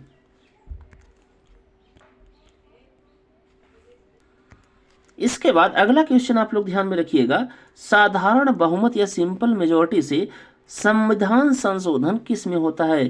तो साधारण बहुमत से दोस्तों नए राज्यों के गठन के संबंध में संविधान संशोधन किया जा सकता है। इसके बाद अगला क्वेश्चन आपको ध्यान में रखना है, विशेष बहुमत या स्पेशल मेजॉरिटी से संशोधन किस में होता है? तो इस क्वेश्चन के लिए राइट आंसर हो जाएगा दोस्तों ऑप्शन नंबर सी, जो कि है मौलिक अधिकार। तो मौलिक अधिकारों में यदि संशोधन करना है तो आपको चाहिए स्पेशल मेजॉरिटी। इसके बाद अगला क्वेश्चन आप लोग ध्यान में रखिएगा, संघीय ढांचे से संबंधित संशोधन में क्या आवश्यक है? तो इस क्वेश्चन के लिए राइट आंसर हो जाएगा दोस्तों ऑप्शन नंबर सी, जो कि है आधे राज्यों की सहमति। तो यदि संघीय ढांचे में संशोधन करना होता है तो दोस्तों पार्लियामेंट में चाहिए स्पेशल मेजॉरिटी, बाकी भारत में जितने भी राज्य हैं उनमें से आधे राज्यों में चाहिए सिंपल मेजॉरिटी, मतलब आधे में आपको साधारण बहुमत पारित करना होगा यदि संघीय ढांचे में संशोधन करना है।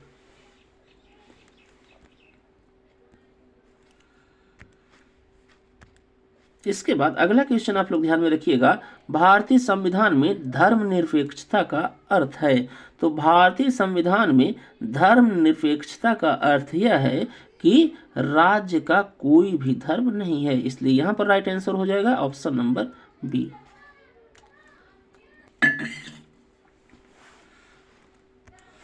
इसके बाद अगला क्वेश्चन आप लोग ध्यान में रखिएगा, भारत में राजनैतिक दलों को मान्यता कौन देता है? तो इस क्वेश्चन के लिए राइट आंसर हो जाएगा दोस्तों ऑप्शन नंबर सी, जो कि है चुनाव आयोग। इसके बाद अगला क्वेश्चन आप लोग ध्यान में रखिएगा, दबाव समूह या प्रेशर ग्रुप का मुख्य उद्देश्य क्या है? तो यहाँ पर राइट आंसर हो जाएगा ऑप्शन नंबर सी, जो कि है नीतियों को प्रभावित करना। इसके बाद अगला क्वेश्चन आप लोग ध्यान में रखिएगा, संविधान की 8वीं अनुसूची का संबंध किससे है?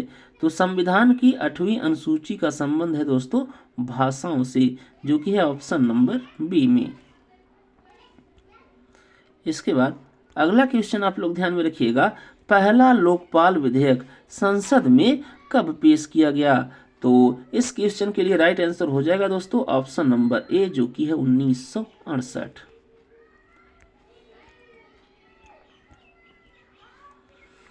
इसके बाद अगला क्वेश्चन आप लोग ध्यान में रखिएगा, वित्त विधेयक संसद में पेश होने के कितने दिनों के भीतर पारित किया जाना चाहिए? तो इस क्वेश्चन के लिए राइट आंसर हो जाएगा दोस्तों ऑप्शन नंबर ए, जो कि है 75 दिन। इसके बाद अगला क्वेश्चन आप लोग ध्यान में रखिएगा, भारत में बहुदलीय प्रणाली का कारण क्या है? तो भारत में बहुदलीय प्रणाली का कारण है दोस्तों संघीय व्यवस्था, सामाजिक विविधता, जातीय भिन्नता। तो इसलिए इस क्वेश्चन का राइट आंसर हो जाएगा ऑप्शन नंबर डी, जो कि है उपयुक्त सभी। इसके बाद अगला क्वेश्चन आप लोग ध्यान में रखिएगा, सांप्रदायिकता का मुख्य दुष्परिणाम क्या होता है? तो सांप्रदायिकता का मुख्य दुष्परिणाम होता है दोस्तों राष्ट्रीय एकता को नुकसान। इसलिए यहां पर राइट आंसर हो जाएगा ऑप्शन नंबर बी।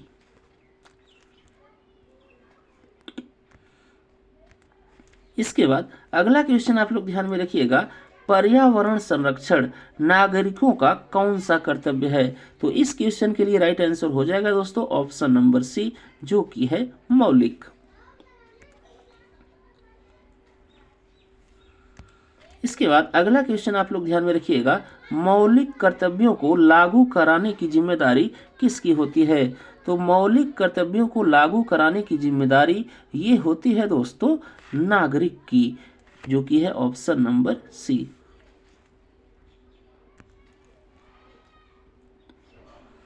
इसके बाद अगला क्वेश्चन आप लोग ध्यान में रखिएगा, भारत की विदेश नीति का प्रमुख उद्देश्य क्या है?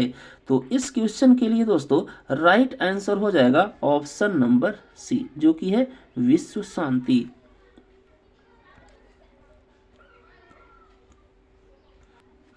इसके बाद अगला क्वेश्चन आप लोग ध्यान में रखिएगा, वार्षिक वित्तीय विवरण या जिसे बजट भी कहा जाता है दोस्तों का उल्लेख किस अनुच्छेद में है? तो इस क्वेश्चन के लिए राइट आंसर हो जाएगा दोस्तों ऑप्शन नंबर बी, जो कि है अनुच्छेद 112।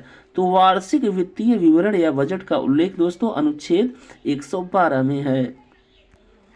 इसके बाद अगला क्वेश्चन आप लोग ध्यान में रखिएगा, संयुक्त राष्ट्र सुरक्षा परिषद के अस्थायी सदस्यों की संख्या कितनी है? तो यहाँ पर दोस्तों राइट आंसर हो जाएगा ऑप्शन नंबर बी, जो कि है 5। इसके बाद अगला क्वेश्चन आप लोग ध्यान में रखिएगा, भारत किस वर्ष संयुक्त राष्ट्र सुरक्षा परिषद का अस्थायी सदस्य बना था? तो भारत दोस्तों संयुक्त राष्ट्र सुरक्षा परिषद का कई बार अस्थायी सदस्य बन चुका है। तो इसलिए यहाँ पर राइट आंसर हो जाएगा ऑप्शन नंबर डी, जो कि है कई बार। इसके बाद अगला क्वेश्चन आप लोग ध्यान में रखिएगा, सुशासन का प्रमुख स्तंभ कौन सा है? तो सुशासन का प्रमुख स्तंभ होता है दोस्तों पारदर्शिता, जो कि है ऑप्शन नंबर बी में। इसके बाद अगला क्वेश्चन आप लोग ध्यान में रखिएगा, सूचना का अधिकार किस वर्ष लागू हुआ? तो सूचना का अधिकार ये दोस्तों लागू हुआ सन 2005 में। इसलिए यहां पर राइट आंसर हो जाएगा ऑप्शन नंबर बी।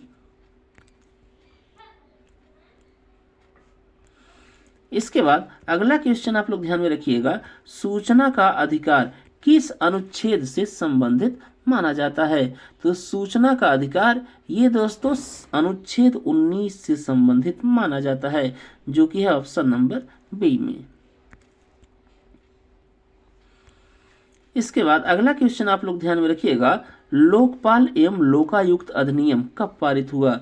तो लोकपाल एवं लोकायुक्त अधिनियम ये पारित हुआ दोस्तों सन 2013 में, जो कि है ऑप्शन नंबर सी में। इसके बाद अगला क्वेश्चन आप लोग ध्यान में रखिएगा, लोकायुक्त की नियुक्ति कौन करता है? तो लोकायुक्त की नियुक्ति ये दोस्तों राज्यपाल के द्वारा की जाती है। इसके बाद अगला क्वेश्चन आप लोग ध्यान में रखिएगा, भारत में सामाजिक न्याय का आधार क्या है? तो भारत में सामाजिक न्याय का अधिकार है दोस्तों समानता, स्वतंत्रता, बंधुत्व। इसका मतलब इस क्वेश्चन का राइट आंसर हो जाएगा ऑप्शन नंबर डी। इसके बाद अगला क्वेश्चन आप लोग ध्यान में रखिएगा, बंधुत्व शब्द का संबंध किससे है? तो इस क्वेश्चन के लिए दोस्तों राइट आंसर हो जाएगा सामाजिक एकता। तो बंधुत्व शब्द का संबंध है सामाजिक एकता से, तो इसलिए यहां पर राइट आंसर हो जाएगा ऑप्शन नंबर बी। इसके बाद अगला क्वेश्चन आप लोग ध्यान में रखिएगा, भारत में योजना निर्माण की शुरुआत कब हुई? तो भारत में योजनाओं के निर्माण की शुरुआत हुई दोस्तों 1951 में, इसलिए यहां पर राइट आंसर हो जाएगा ऑप्शन नंबर सी।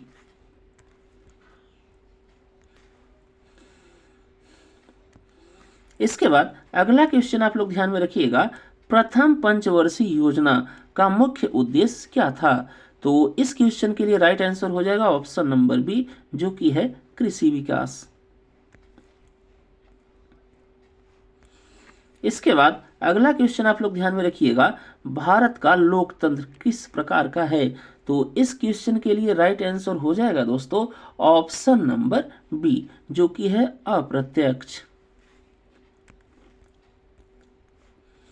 इसके बाद अगला क्वेश्चन आप लोग ध्यान में रखिएगा, भारत में सार्वभौमिक वयस्क मताधिकार का अर्थ क्या है? तो इस क्वेश्चन के लिए राइट आंसर हो जाएगा ऑप्शन नंबर सी, जो कि है 18 वर्ष के ऊपर सभी को वोट देने का अधिकार। इसके बाद अगला क्वेश्चन आप लोग ध्यान में रखिएगा, लोकतंत्र की सफलता का सबसे महत्वपूर्ण आधार क्या है? तो इस क्वेश्चन के लिए राइट आंसर हो जाएगा ऑप्शन नंबर सी, जो कि है जागरूक नागरिक। इसके बाद अगला क्वेश्चन आप लोग ध्यान में रखिएगा, संविधान की रक्षा की अंतिम जिम्मेदारी किसकी है? तो इस क्वेश्चन के लिए राइट आंसर हो जाएगा ऑप्शन नंबर सी, जो कि है न्यायपालिका या जुडिशरी। इसके बाद अगला क्वेश्चन आप लोग ध्यान में रखिएगा, भारतीय संविधान का अंतिम स्रोत क्या है? तो इस क्वेश्चन के लिए राइट आंसर हो जाएगा दोस्तों ऑप्शन नंबर सी, जो कि है जनता या पब्लिक। इसके बाद अगला क्वेश्चन आप लोग ध्यान में रखिएगा, भारतीय संविधान की प्रस्तावना या प्रियम्बल को संविधान की कुंजी किसने कहा? तो ये कहा गया दोस्तों सर अर्नेस्ट बार्कर के द्वारा, जो कि है ऑप्शन नंबर सी में। इसके बाद अगला क्वेश्चन आप लोग ध्यान में रखिएगा, भारतीय संविधान को कब अंगीकृत या एडॉप्ट किया गया? तो भारतीय संविधान को अंगीकृत किया गया दोस्तों 26 नवंबर 1949 को। इसके बाद अगला क्वेश्चन आप लोग ध्यान में रखिएगा, राष्ट्रपति को क्षमादान की शक्ति किस अनुच्छेद में दी गई है? तो राष्ट्रपति को क्षमादान की शक्ति दोस्तों प्राप्त है अनुच्छेद 72 के अंतर्गत। इसके बाद अगला क्वेश्चन आप लोग ध्यान में रखिएगा, बाल श्रम निषेध किस अनुच्छेद में है? तो बाल श्रम निषेध ये दिया गया है दोस्तों अनुच्छेद 24 में, तो यहां पर राइट आंसर हो गया ऑप्शन नंबर बी। इसके बाद अगला क्वेश्चन आप लोग ध्यान में रखिएगा, भारतीय संविधान में निजता का अधिकार किस अनुच्छेद के अंतर्गत मौलिक अधिकार माना गया है? तो यहां पर राइट आंसर हो जाएगा दोस्तों ऑप्शन नंबर सी, जो कि है अनुच्छेद 21।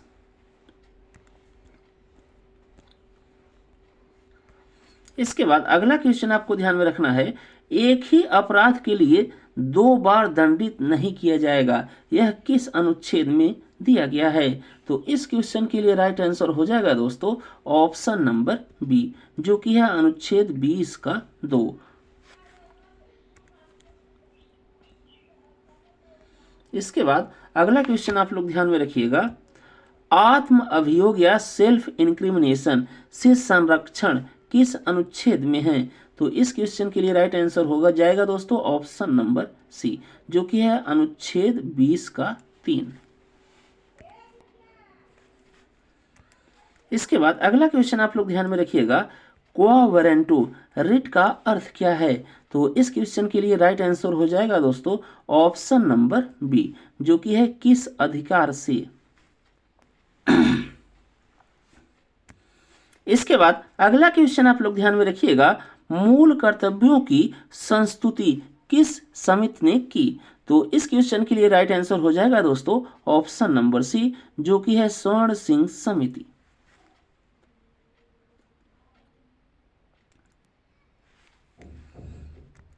इसके बाद अगला क्वेश्चन आप लोग ध्यान में रखिएगा, पर्यावरण संरक्षण से संबंधित मूल कर्तव्य किस अनुच्छेद में है। तो इस क्वेश्चन के लिए राइट आंसर हो जाएगा दोस्तों ऑप्शन नंबर बी, जो कि है अनुच्छेद 51A का जी। इसके बाद अगला क्वेश्चन आप लोग ध्यान में रखिएगा, समान कार्य के लिए समान वेतन का उल्लेख किस अनुच्छेद में है। तो इस क्वेश्चन के लिए राइट आंसर हो जाएगा दोस्तों ऑप्शन नंबर ए, जो कि हो गया अनुच्छेद 39 का डी। इसके बाद अगला क्वेश्चन आप लोग ध्यान में रखिएगा, कार्यपालिका से न्यायपालिका के पृथक्करण का उल्लेख किस अनुच्छेद में है। तो इस क्वेश्चन के लिए राइट आंसर हो जाएगा दोस्तों ऑप्शन नंबर सी, जो कि है अनुच्छेद 50।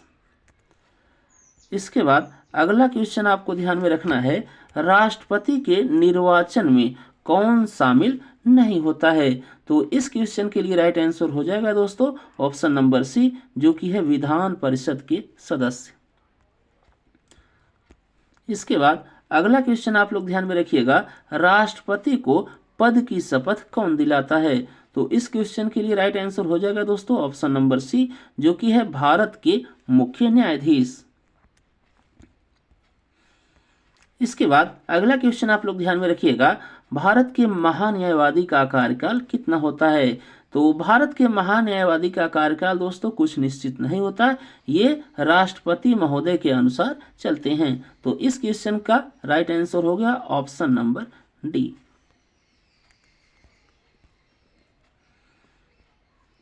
इसके बाद अगला क्वेश्चन आप लोग ध्यान में रखिएगा, लोकसभा में निर्णायक मत या कास्टिंग वोट किसे प्राप्त होता है।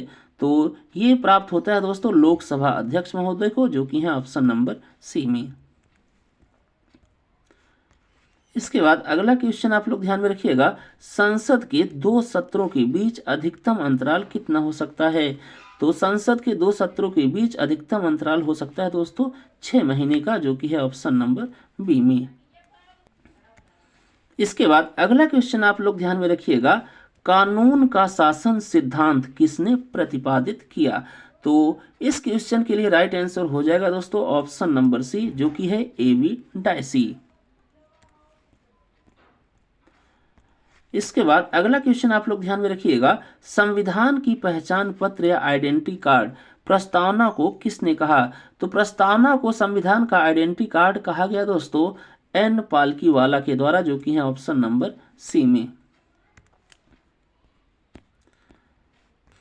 इसके बाद अगला क्वेश्चन आप लोग ध्यान में रखिएगा, मूल संरचना सिद्धांत किस मामले से संबंधित है। तो इस क्वेश्चन के लिए राइट आंसर हो जाएगा दोस्तों ऑप्शन नंबर सी, जो कि है केशवानंद भारती। इसके बाद अगला क्वेश्चन आप लोग ध्यान में रखिएगा, संपत्ति का अधिकार किस अनुच्छेद में है। तो संपत्ति का अधिकार यह है दोस्तों अनुच्छेद 300A में, जो कि है ऑप्शन नंबर सी में। इसके बाद अगला क्वेश्चन आपको ध्यान में रखना है, परमादेश या मैंडेमस रिट का अर्थ क्या होता है। तो इस क्वेश्चन के लिए राइट आंसर हो जाएगा दोस्तों ऑप्शन नंबर बी, जो कि है हम आदेश देते हैं। इसके बाद अगला क्वेश्चन आप लोग ध्यान में रखिएगा, संघ और राज्यों के बीच विधायी शक्तियों का विभाजन किस अनुसूची में है। तो इस क्वेश्चन के लिए राइट आंसर हो जाएगा ऑप्शन नंबर सी, जो कि है 7वीं अनुसूची। फिर इसके बाद अगला क्वेश्चन आप लोग ध्यान में रखिएगा, अनुसूचित जाति एवं जनजाति आयोग का उल्लेख किस अनुच्छेद में है। तो इस क्वेश्चन के लिए राइट आंसर हो जाएगा दोस्तों ऑप्शन नंबर सी, जो कि है 338। बाकी नोट्स में आप लोग यहाँ पर ध्यान में रखिएगा कि अनुच्छेद 338 में दिया गया है राष्ट्रीय अनुसूचित जाति आयोग को, अनुच्छेद 338 ए में दिया गया है राष्ट्रीय अनुसूचित जनजाति आयोग को, अनुच्छेद 338 बी में दिया गया है राष्ट्रीय पिछड़ा वर्ग आयोग को, अनुच्छेद 339 में अनुसूचित क्षेत्रों के प्रशासन और अनुसूचित जनजाति या एसटी के कल्याण के बारे में संघ का नियंत्रण इसे दिया गया है, और अनुच्छेद 340 में दिया गया है दोस्तों पिछड़े वर्ग की दशाओं में अन्वेषण के लिए आयोग की नियुक्ति से संबंधित प्रावधान को। इसके बाद अगला क्वेश्चन आप लोग ध्यान में रखिएगा, अल्पसंख्यक आयोग किस प्रकार का निकाय है? तो ये होता है दोस्त एक वैधानिक निकाय, जो कि है ऑप्शन नंबर बी में। इसके बाद अगला क्वेश्चन आप लोग ध्यान में रखिएगा, न्यायिक सक्रियता शब्द का प्रयोग सर्वप्रथम किसने किया? तो न्यायिक सक्रियता शब्द का प्रयोग सर्वप्रथम किया गया ऑर्थर स्लेसिंगर जूनियर के द्वारा, जो कि है ऑप्शन नंबर डी में। इसके बाद अगला क्वेश्चन आप लोग ध्यान में रखिएगा, उत्तर प्रदेश में मंडलों की संख्या कितनी है? तो उत्तर प्रदेश में मंडलों की संख्या है दोस्तों 18, जो कि है ऑप्शन नंबर ए में। तो बस दोस्तों इस क्लास में बस इतना ही। अगर आपको हमारी ये क्लास अच्छी लगी हो तो आप सभी लोग गगन जीएस स्टडी पॉइंट चैनल को लाइक कीजिए, शेयर कीजिए, सब्सक्राइब कीजिए। थैंक यू दोस्तों, जय हिंद। मिलते हैं अगली क्लास में।